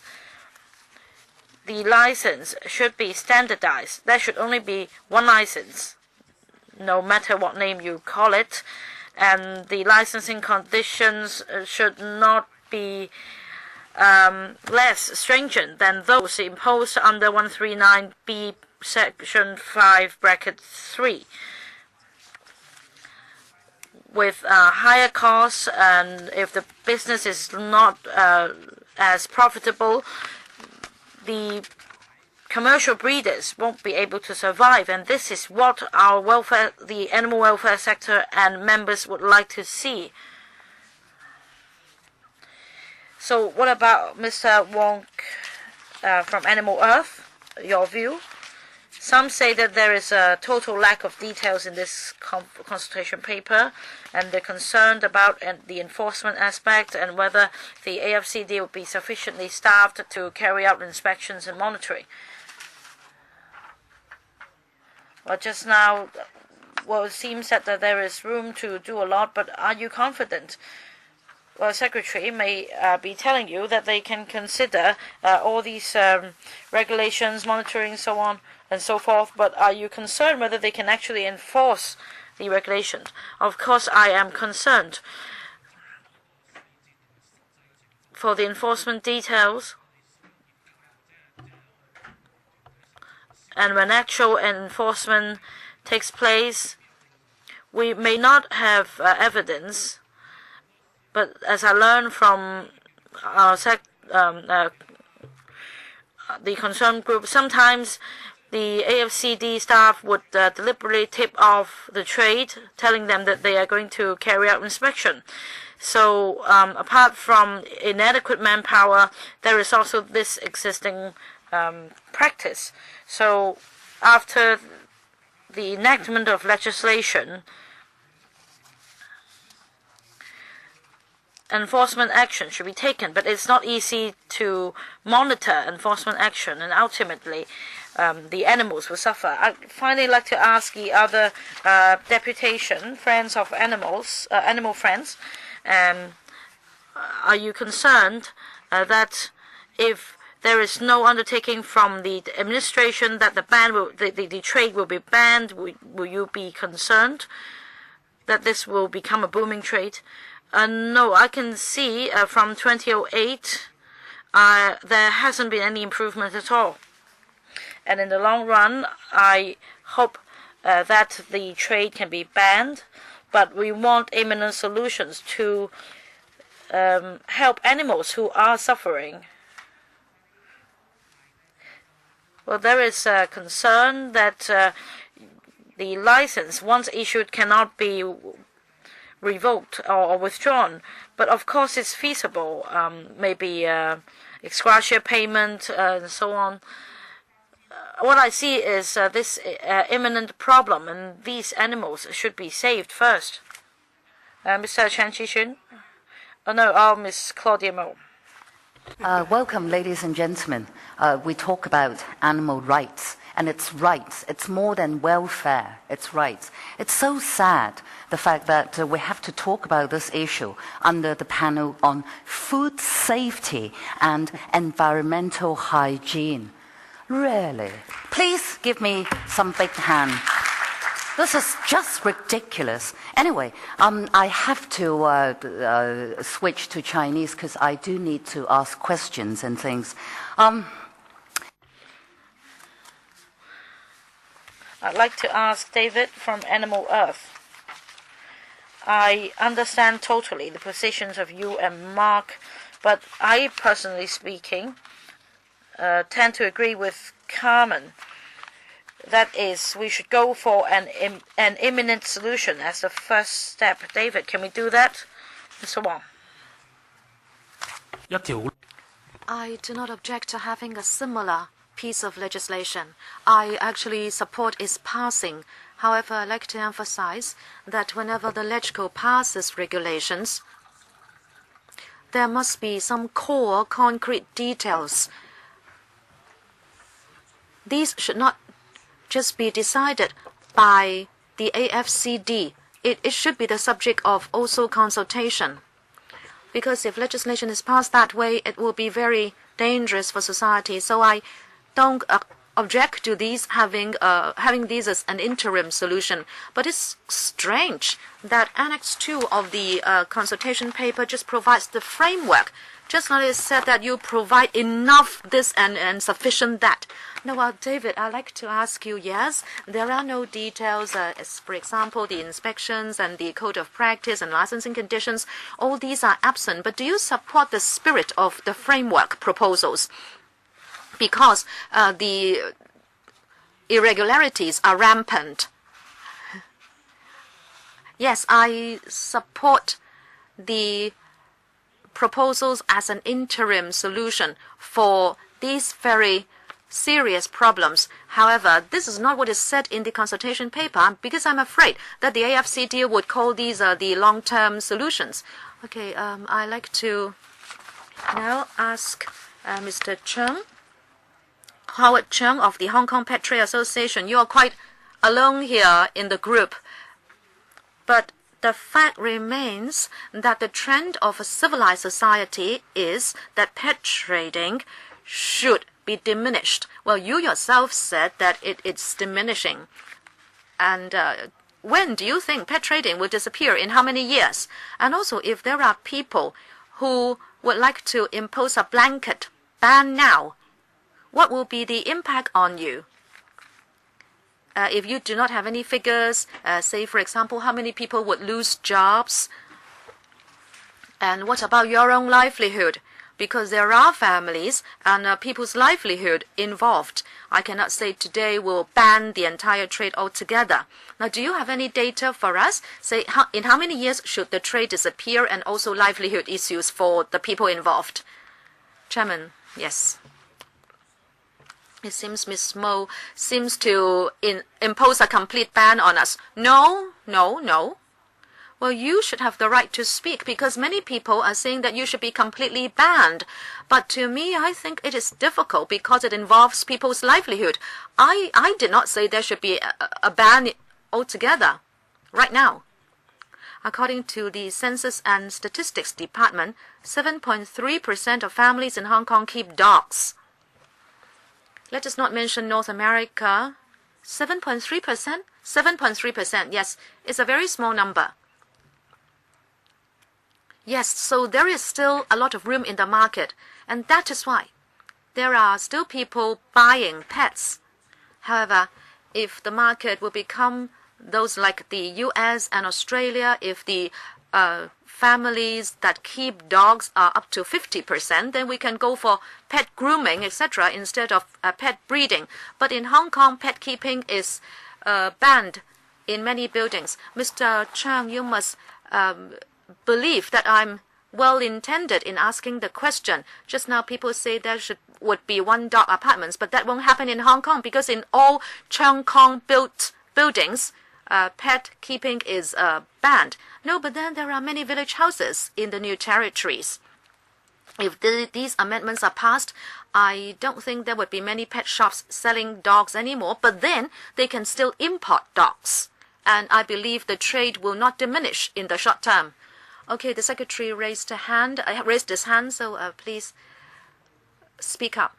Thank you. First of all, I'd like to thank Dr. Kenneth Chan for his timely reminder. I will keep that in mind. And then there are 2 points I must clarify. Number one, the law enforcement done by AFCD, it is claimed that we have broken the law in enforcing the law. I think that is a serious accusation. If there is just a practice, please report to us and don't just make general statements about that in this meeting. I hope this will be recorded. Secondly, why is it that there are no details in the consultation paper? I think you can understand this because this is the first formal consultation paper. So we are mapping out the major directions. And I can assure you that the AFCD will not just work with the Bureau to thresh out all the details because we'll have to submit the legislation. And at this panel, there will be many more opportunities for us to sit down together and discuss the details. And then I also like to discuss the ban proposed. I like to really ask for your views about banning private sale. Now, if you're talking about operating a shop, a business, that is not what we are thinking of banning right now. But private breeding. Mr. Raymond Chan, well, I think the major direction today would be supported by all because it is about strengthening control on pet trading. We'd like to recognize the efforts made by the department, but my worry is whether the regulation can achieve the objective. Right now, private breeding and selling is not regulated, but then with the amendments, there will be some regulation. But you say there will be three things that there should just be 2 one-off permits within a period of 24 months, and also you should keep the dog for 4 months, etc. But what about mandatory neutering, and also an upper limit of breeding age, and also the number of litters a bitch should have? All these are absent, and also in Annex 2, the additional conditions. In fact, these would also apply to other licenses. By licenses, I don't think you include permits. In other words, domestic breeding is still not regulated. So what are you going to do? Is it that you would only react to complaints? And then secondly, I'd like to ask about cats. I believe cats and dogs should be taken together, or at least in tandem. I am happy about the open attitude adopted by the Secretary, but I'd like to see a timetable. In property sales, you have SSD, the special stamp duty, which tackles residential buildings, so people turn to commercial buildings and car spaces. Now, if you regulate the sale of dogs and you do a successful job, then people will turn to cats, and cats are going to suffer. So it's not fair to cats. And what is the difficulty with cats? Is it the chip system, the microchip system? I have adopted a cat from SPCA, and it has a chip in it. So with regard to the microchipping of cats, do you have a timetable? Those 2 questions, please. Secretary, thank you for the questions. First of all, the conditions to be attached. If we have your support for the major direction after this round of consultation, I'm sure the regulations to be drawn up would thresh out all the additional conditions in detail. Secondly, about effective regulation. Anybody that makes the law should, of course, be worried about its implementation. But once there is this permit system, then at least in the application process, we can already intervene. And also, if people dare to do this without a permit, then he would have broken the law. No, we are afraid that only a small part of the transaction cost will be increased, say 2 permits per year for a person, etc. If you multiply it with the number of people doing this, then it can add up to a big number. And secondly, about cats, I think Mr. Chan is correct. It is because microchipping of dogs is mandatory, but not so for cats. If you want to legislate to cover cats as well, then you need time for this part of the law to be implemented, because it takes time to microchip all cats, and it will take longer. But do you have a timetable? Do you have a timetable, at least, for microchipping cats? We have not thought about that for the moment. I will be honest with you. But if we want to legislate for cats as well, then first of all, we have to microchip all cats. Well, with regard to the major proposals, even if we support you, I think in the end you have to ban private or domestic breeding, because we are afraid that you are actually legalizing private breeding by issuing a permit. And if there are many people in the household, then everyone can take a license or permit, and then people may be able to do domestic breeding. Yes, we have heard you. Frankly speaking, that was not a prerequisite when we drew up the consultation paper. But if that is your view, we'll have to see how it can be done. And to a certain extent, I can agree with some deputations. We are making this step, and that would represent an improvement to protection and welfare of animals. But after that step is taken, if you want to regress and ban the trade altogether, it might take longer. Well, at least you should really limit the one-off permit to just once in a lifetime. That at least you can consider that. Deputy Chairman. Thank you. Just now, a deputation said that we also banned pig breeding, but that was quite a pain for the pig breeders, and some economic problems also resulted. Today, do we have any breeders amongst the group? Any breeders, please? I don't want to include reptiles. No, there are no breeders in the room. Then my question is for the Secretary. With regard to the traders and people in the trade, have you done your consultation with them? Can I defer to the AFCD, please? Thank you, Deputy Chairman. Indeed, we have consulted the breeders and also members of dog clubs who are involved in dog breeding. Basically, they welcome appropriate regulation. Of course, they would also like to be adequately consulted when we thresh out the details. And in fact, after today's hearing, the next step of our work would be to write out the COP or Code of Practice and the licensing conditions. Right now, under the Animal Welfare Advisory Committee, there is a working group which is formulating the details. And when we have the broad framework, we will consult all the stakeholders. And the concrete details you talked about, we would, in fact, consider all your views when we draft the COP. When the time is right, we will consult you. Okay, I'd like to ask another question. The AFCD said that it consulted the trade. Is it that you also consulted owners of dog farms? Because I have heard from the trade, and in fact they wrote me to say that they would support your proposals. Well, this is strange, right? Those who are regulated actually support the regulation. This is so rare. Because they are saying that they would like to weed out unscrupulous business practices in the trade because they like to enhance the quality of their trade. The consultation paper itself is quite short and simple, but then the trade is asking, what do you mean by illumination, ventilation, and also size of the cages? I think the hearing today is very constructive, and therefore I hope the Secretary will really pay attention to the details. I like to say something on behalf of the owners of dog farms. They have said that they also want to run the farms well.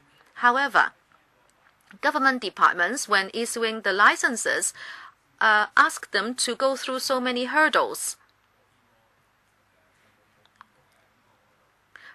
I have been calling them up, and out of 70 or 80 people, only 5 would be eligible for a license. In other words, you are successfully regulating them, but then how would you allow this trade also to grow and develop healthily? Secretary. Thank you, Deputy Chairman. I think what you are saying is that some breeders have difficulties in applying for a license because apart from the legislative regulation, I think they have other difficulties like the use of the land, etc. Well, indeed, we have also to avail ourselves to the fire services and land use regulations. But the attitude of the AFCD is that if you have these difficulties, we are quite willing to help you coordinate with other departments to give you a hand. But we cannot say that just because we implement this piece of legislation, we are blind to other pieces of legislation that under which you are also regulated. And I see if the director would like to say something about extending the legislation to cats and see if there are any difficulties. Maybe I'll defer to Dr. Leung. Well, basically, cats, unlike dogs at present, do not require license or microchipping. If we want to extend the regulation to cover cats, then first of all, we need to have something to trace the origin of cats. So the first step is to impose microchipping requirements on cats before we extend the scope. 20 seconds left. Now, I heard from people from the trade that when they apply for a license, they encounter difficulties. I mean, as far as the positioning of the trade is concerned, it's not clear. In some other countries, the pet trade can be regarded as agriculture, so it has to do with meat. So if it's regarded as in the field of agriculture, then land use requirements may not be necessary. So I'd like to ask the administration to think about the positioning of the trade. I'm against the idea of maintaining the trade because agriculture is about provision of food supply for human survival. If pet trade is included in the field of agriculture, does it mean that dogs can be used for our consumption in the future? Yes, Ms. Ho, your views are heard. I also have a follow-up question for Secretary. So you have heard a lot of views today, and the consultation will end this month. And my question is, after consultation is over, how are you going to handle these useful views? And can you give us a timetable on what will happen next? Now, the other point is, I don't know if you've noted that Ms. Amanda Whitford, who's attending this meeting today, released a report in June this year, and in the report, it was said that as far as breeding or sale of animals are concerned, well, in fact, the report contains a number of recommendations. They have also drawn reference from overseas experience. So, Secretary, would you read the report first, and before you collate the views, would you have another round of consultation? I'd like to know your timetable. It really depends on the outcome of this round of consultation. If a consensus is largely forged, then we can head in that direction. And then perhaps next year, in the first or second quarter, we'll be coming back to this panel for another discussion, followed by drafting of legislation. But if the views are very divergent, then this will be more difficult for us to do that. So based on what we're hearing today, I believe you also agree that we by and large have a consensus. But of course, the consensus does not extend to details of your proposal. So will you do another round of consultation for these details before you proceed with legislative amendments? Oh, I'd like to hear from members as well on the timetable. Now, I think that views are diverse, but it seems the mainstream or the majority of views is that we should act as soon as possible to regulate private breeders. We should do that as soon as possible. But as mentioned by FCD just now, if we also regulate cat breeders, it may take several years because, first of all, we need to introduce microchipping for all the cats in Hong Kong. So we may have a consensus that the regulation should also apply to cats, but then we should go ahead with dogs first. And of course, cats and dogs are not the same as far as the number of births to be given, breeding age, etc. The details may be different, but the direction should be the same. So perhaps I can report back to the panel early next year, and if possible, another round of consultation can be conducted. But we need to understand that if we have another round of consultation, it will take longer. Now for items 11 and 12 of the list of outstanding issues for discussion, the administration will be reporting on the outcome of consultation and the briefing on the legislative proposals in January to March 2013. And I hope that by then, when you report back to us, you will be able to come up with at least some details. Whether you take on board recommendations from Ms. Whitford's report, there should be a draft or a blueprint. If you want the details, well, probably not the first quarter, perhaps the second quarter. I'm not asking you not to come back, but we can nevertheless come back and report our progress. Yes? Chairman, may I, through you, ask the director whether they would consider incorporating provisions preventing the abandonment of animals under 139B. If this is included, if this is not included in this amendment exercise, there is no way for us to stop dogs from being landed in the hands of people who are not suitable to keep dogs. Dr. Chan? Just very brief. We have, I can queue up. Just now, Secretary asked a question. So this is a good opportunity for us to discuss this issue because we're all here, and that is whether our direction in the long run it should be that the pet trade should be banned.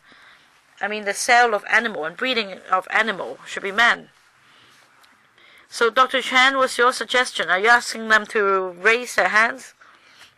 Oh, definitely, I will lose. All right, but it's fair, Secretary. How about that?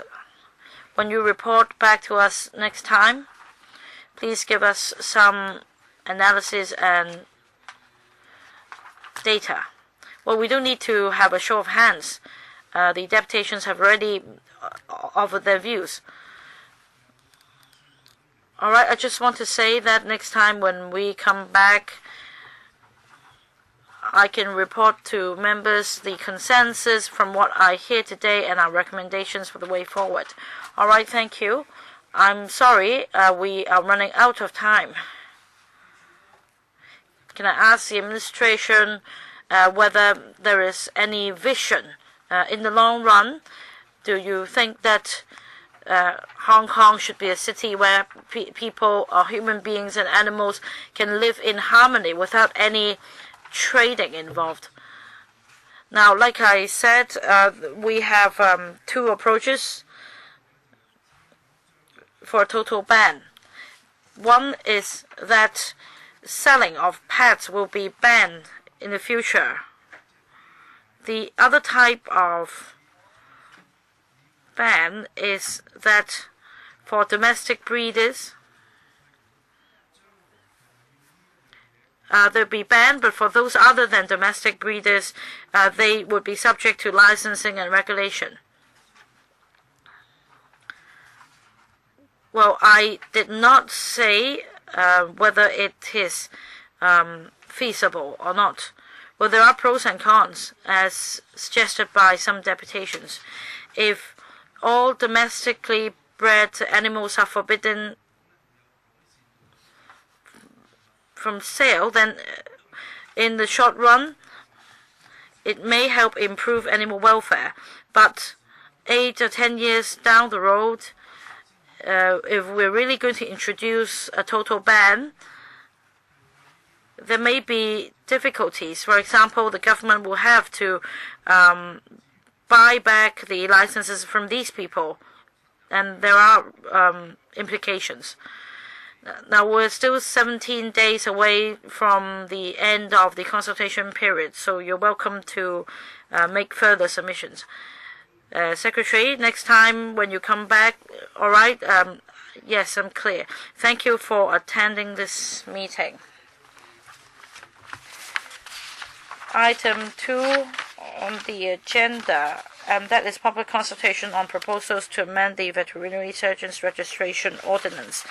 As said in the beginning of the meeting, I have to attend the CROP meeting, the Committee on Rules of Procedure. So starting from this item, I'd like to invite Deputy Chairman Mr. Ho to chair this meeting. Thank you.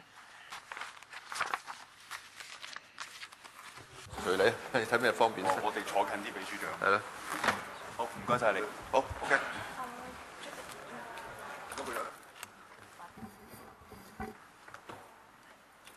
坐翻呢度，應該程序應該點處理？即係佢哋啲團體走先。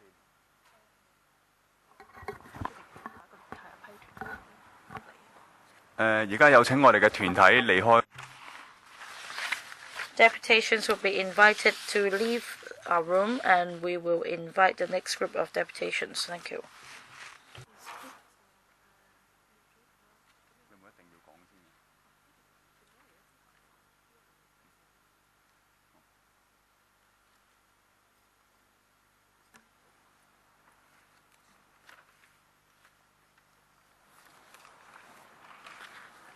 呢度都要讀晒。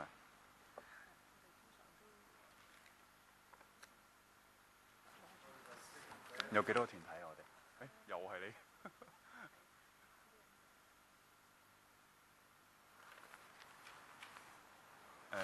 仲爭個喎。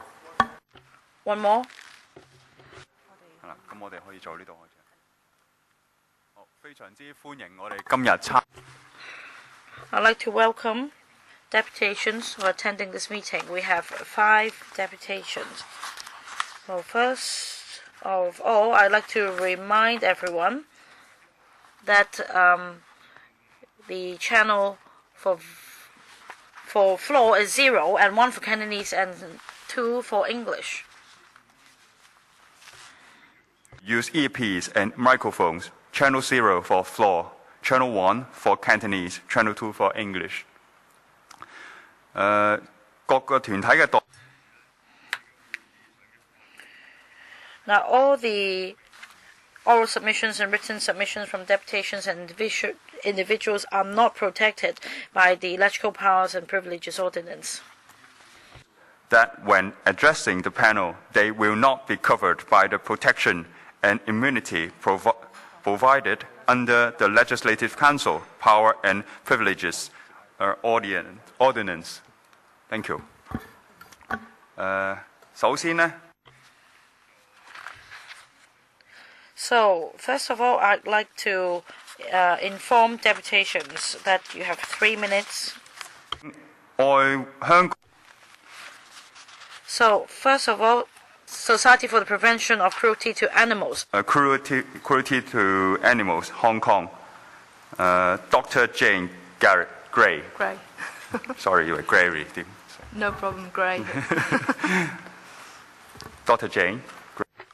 Dr. Gray, please. The PA fully supports the proposed amendments to the Vet Surgeons Registration Ordinance, that's Cat 529.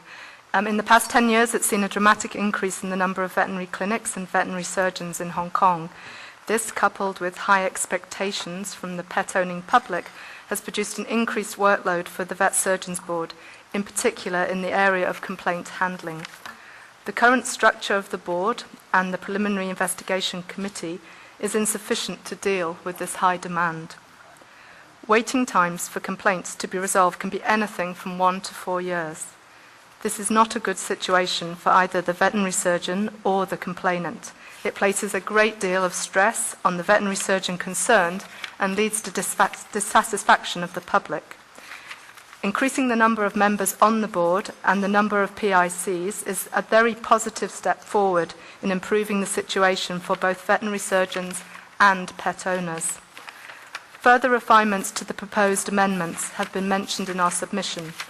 We would like to draw attention to the need for 3 rather than 2 persons to sit on each PIC, and for at least one of these persons to be a veterinary surgeon in clinical practice.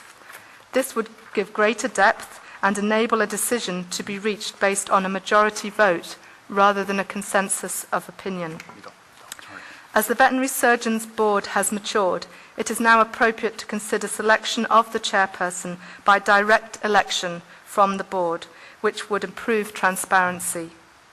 Once again, thank you for this opportunity to speak. In closing, the SPCA would like to commend the proposed amendments as vital changes required to improve the Vet Surgeons Board capacity and efficiency in handling its responsibilities. Okay, thank you. 有請第二位嘅非 Next, Non-Profit Making Veterinary Services Society Limited, Mr. Mark Mack, Executive Chairman. I'd like to clarify, are we talking about CAP 529? Yes, indeed. And that is Veterinary Surgeons Registration Ordinance. So is it about 2 scopes? The board and also the veterinary nurses? I'm afraid I'm mistaken, because I have prepared to speak on the amendment relating to veterinary nurses and assistants. No, we are not talking about that today. Then I will not speak now. Okay.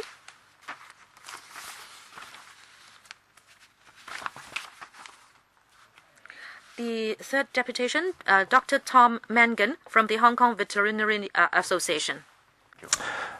The Hong Kong Veterinary Association supports the changes and sees them as a positive step in addressing the current problems with delays in handling complaint cases.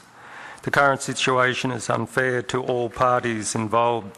The veterinary surgeons are firstly human beings and entitled to be treated in a fair and just manner. Complaint cases are stressful and expensive. To have a case held against the veterinarian for 1 to 4 years is an unacceptable situation. Owners need to be able to have a closure in the case of the loss of their pet, which many owners see as a member of their families and not just as a pet. Cases which extend for up to 4 years are cruel and prevent these people from completing their grieving process. Members of the Vet Surgeons Board have a growing workload. VSB members are volunteers and are not remunerated. Their situation is made more stressful owing to their limited and sometimes non-existent clinical experience or expertise. It is hoped that by introducing more clinical veterinarians, this situation will be improved. To help the Vet Surgeons Board, we further request that the chairman be selected by a method agreeable by the board. This will enable more flexibility and transparency in the choosing of the chairman in the future. The second thing is to improve the efficiency of the process. The PIC currently consists of 2 people. We support increasing the numbers to 3, with 2 of those being vets, and we request that one of those would be a practicing clinician. Vet complaint cases can be very complex and require thorough knowledge of clinical medicine and surgery. Thirdly, we request that the PIC decision would be made by a majority and not by a consensus. the last 2 points would help in the efficiency of the complaint process. Okay, thank you. Next one. China Hong Kong Veterinary Association, Mr. Conwell Shield, President. The China Hong Kong Veterinary Association supports the restructuring of the VSB totally. If we look at information from 1998, ever since we have had the VSB, there were only 151 registered vets in Hong Kong, but by July 2011, the number of registered vets are 600. In other words, a 400% increase. And if we look at one of the main functions of the VSB, that is to handle complaints, the number of complaints rose from 8 in 1998 to 50 to 60 for a year in 2010-2011. And at the PIC cannot even handle half of that caseload on a yearly basis. According to our members who have been complained against, one complaint might take 4 to 5 years before a hearing is conducted. If those are medical cases, and if we have to wait 4 or 5 years, our memory may suffer, and we might not be remembering too much of the cases. So we are totally in support for the restructuring of the VSB, and it is said that the 10-member board will be expanded to a 19-member board, and our association would like to propose 2 things. Number 1, if there will be a 19-member board, 12 are registered vets, and 1 a doctor or dentist, and then 5 so-called lay persons, in other words, people who are not vets. Our principle is 5 lay persons would be a bit too many. If you can look at the vet surgeons board in Queensland, Australia, 8 out of the 9 members of their board are vets. Not to mention the Royal Veterinary Surgeons Board, the majority of the members are also vets. So the proposal here is that there may be too many lay members. Secondly, the PIC, the number of persons will be increased from 2 to 3. At least 1 will be a lay person. Our view is, if the membership will change from 2 to 3, then 2 will be vets, and 1 of the vets should be a clinician. We believe it will be better for that because we are going to handle complaints. Thank you. If you have not given a submission, please do so after the meeting. You can submit your opinion paper to the Secretariat. And even for people who are not here today, they can always write in. Secretary, can you please give an initial response? Just now, a deputation asked a question. I think the AFCD could take it up with you after the meeting, and that is to clarify matters. That matter has nothing to do with the topic under discussion today, but as far as I have heard, I think most of the deputations are in support of the proposals, and even if there are differing views, they have to do with the details of the proposals. And perhaps we can listen to members' discussion first before we want to make a decision. Any members who would like to speak? Any questions? No questions? No comments? Well, yes. Sorry. Can I please come back to speak? Well, yes, you have not used your 3 minutes. Thank you, because I was mistaken about the topic under discussion. About the membership of the board, well, 12 vets would be welcome. 2 would be in the medical profession. The other 5 would be lay members. I believe you should also have stakeholders in the animal sector. Just now we were talking about animal breeding, so could we have a breeder and maybe animal sale associations? Because in the vet profession, now I have not done the exact statistics, but a majority of the cases and complaint cases have to do with animals which have just been bought and which are found to be sick, and the complaint may be against the pet shop, and the pet shop may shirk the responsibility on a vet, etc. Therefore, on the VSB, if we can have an animal breeder and an animal trader, then it would be better than just lay persons per se. These 5 persons should have something to do with animal trading and animal breeding. Thank you. Secretary, would you like to take up that point? Actually, just now another deputation also mentioned the layperson's component.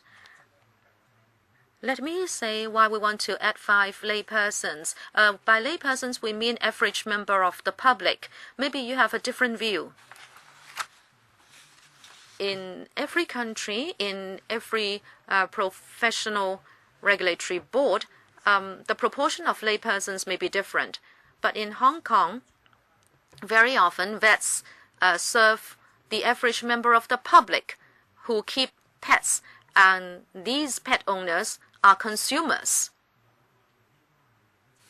I believe people who have a particular interest in the sector may not be suitable to join the board. Any views from members?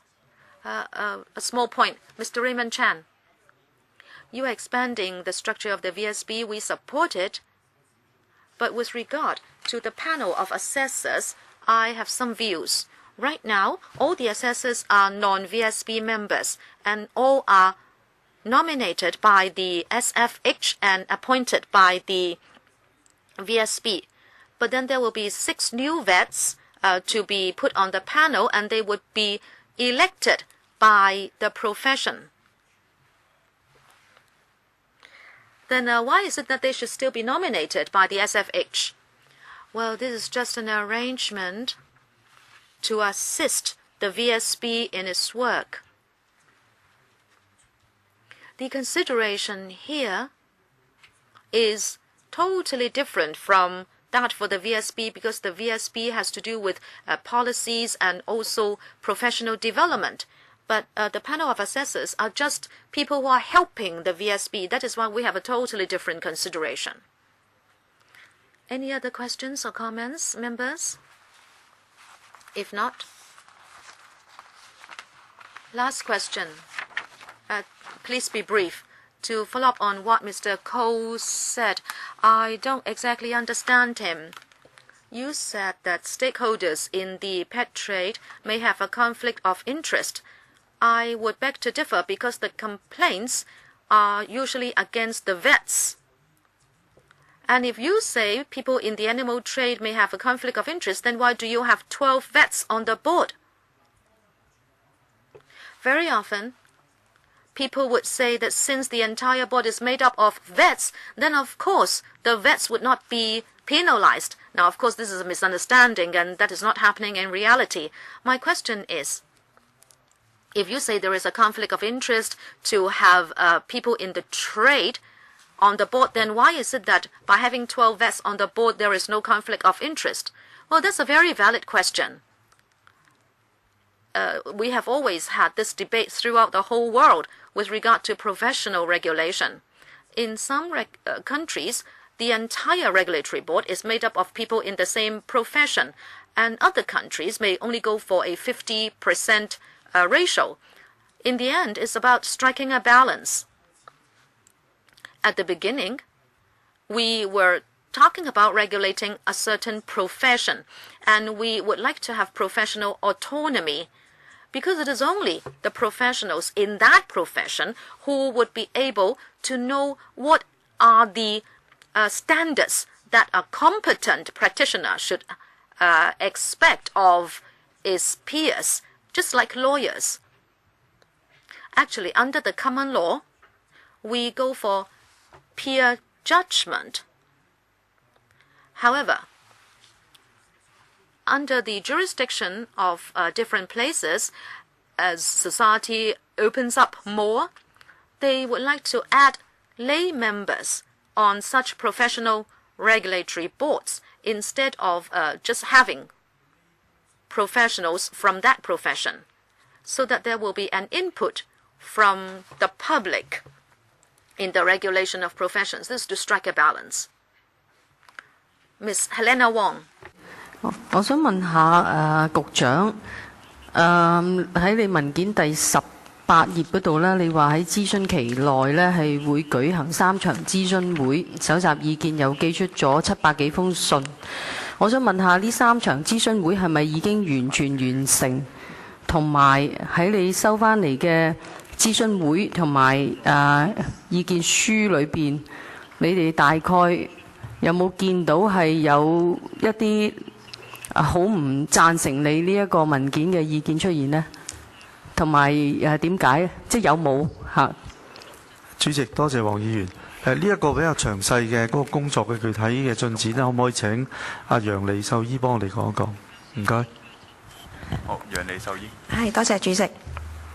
我哋咧有3場公開嘅諮詢會，咁有2場咧已經舉行咗啦，有一場咧嚟緊係星期4嘅。咁過去嗰2場諮詢會出席嘅人數咧，佢哋都係贊成呢個動議嘅嚇。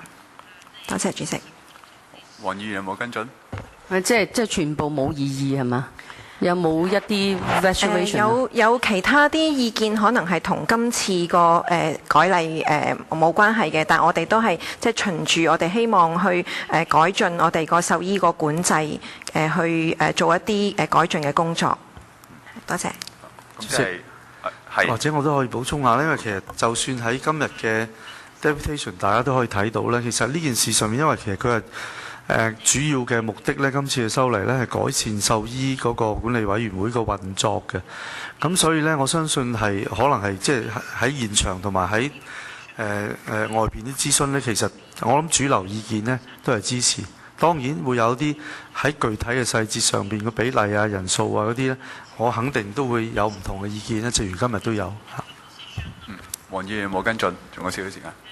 冇。咁我用佢。Anything to follow up? 同嘅意見嘅，佢大概係咩範疇多 So there are different views, and roughly what are the views about?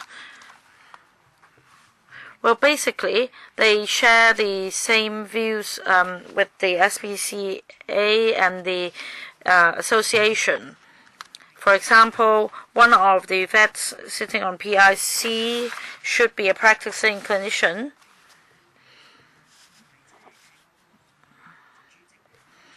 And also some views on the election of chairman.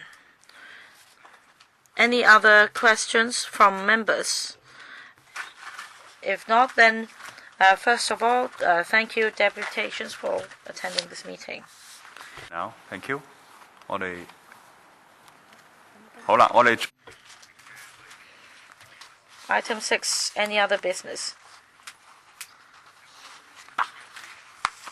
Any other business, members? If not, then meeting adjourned. Thank you.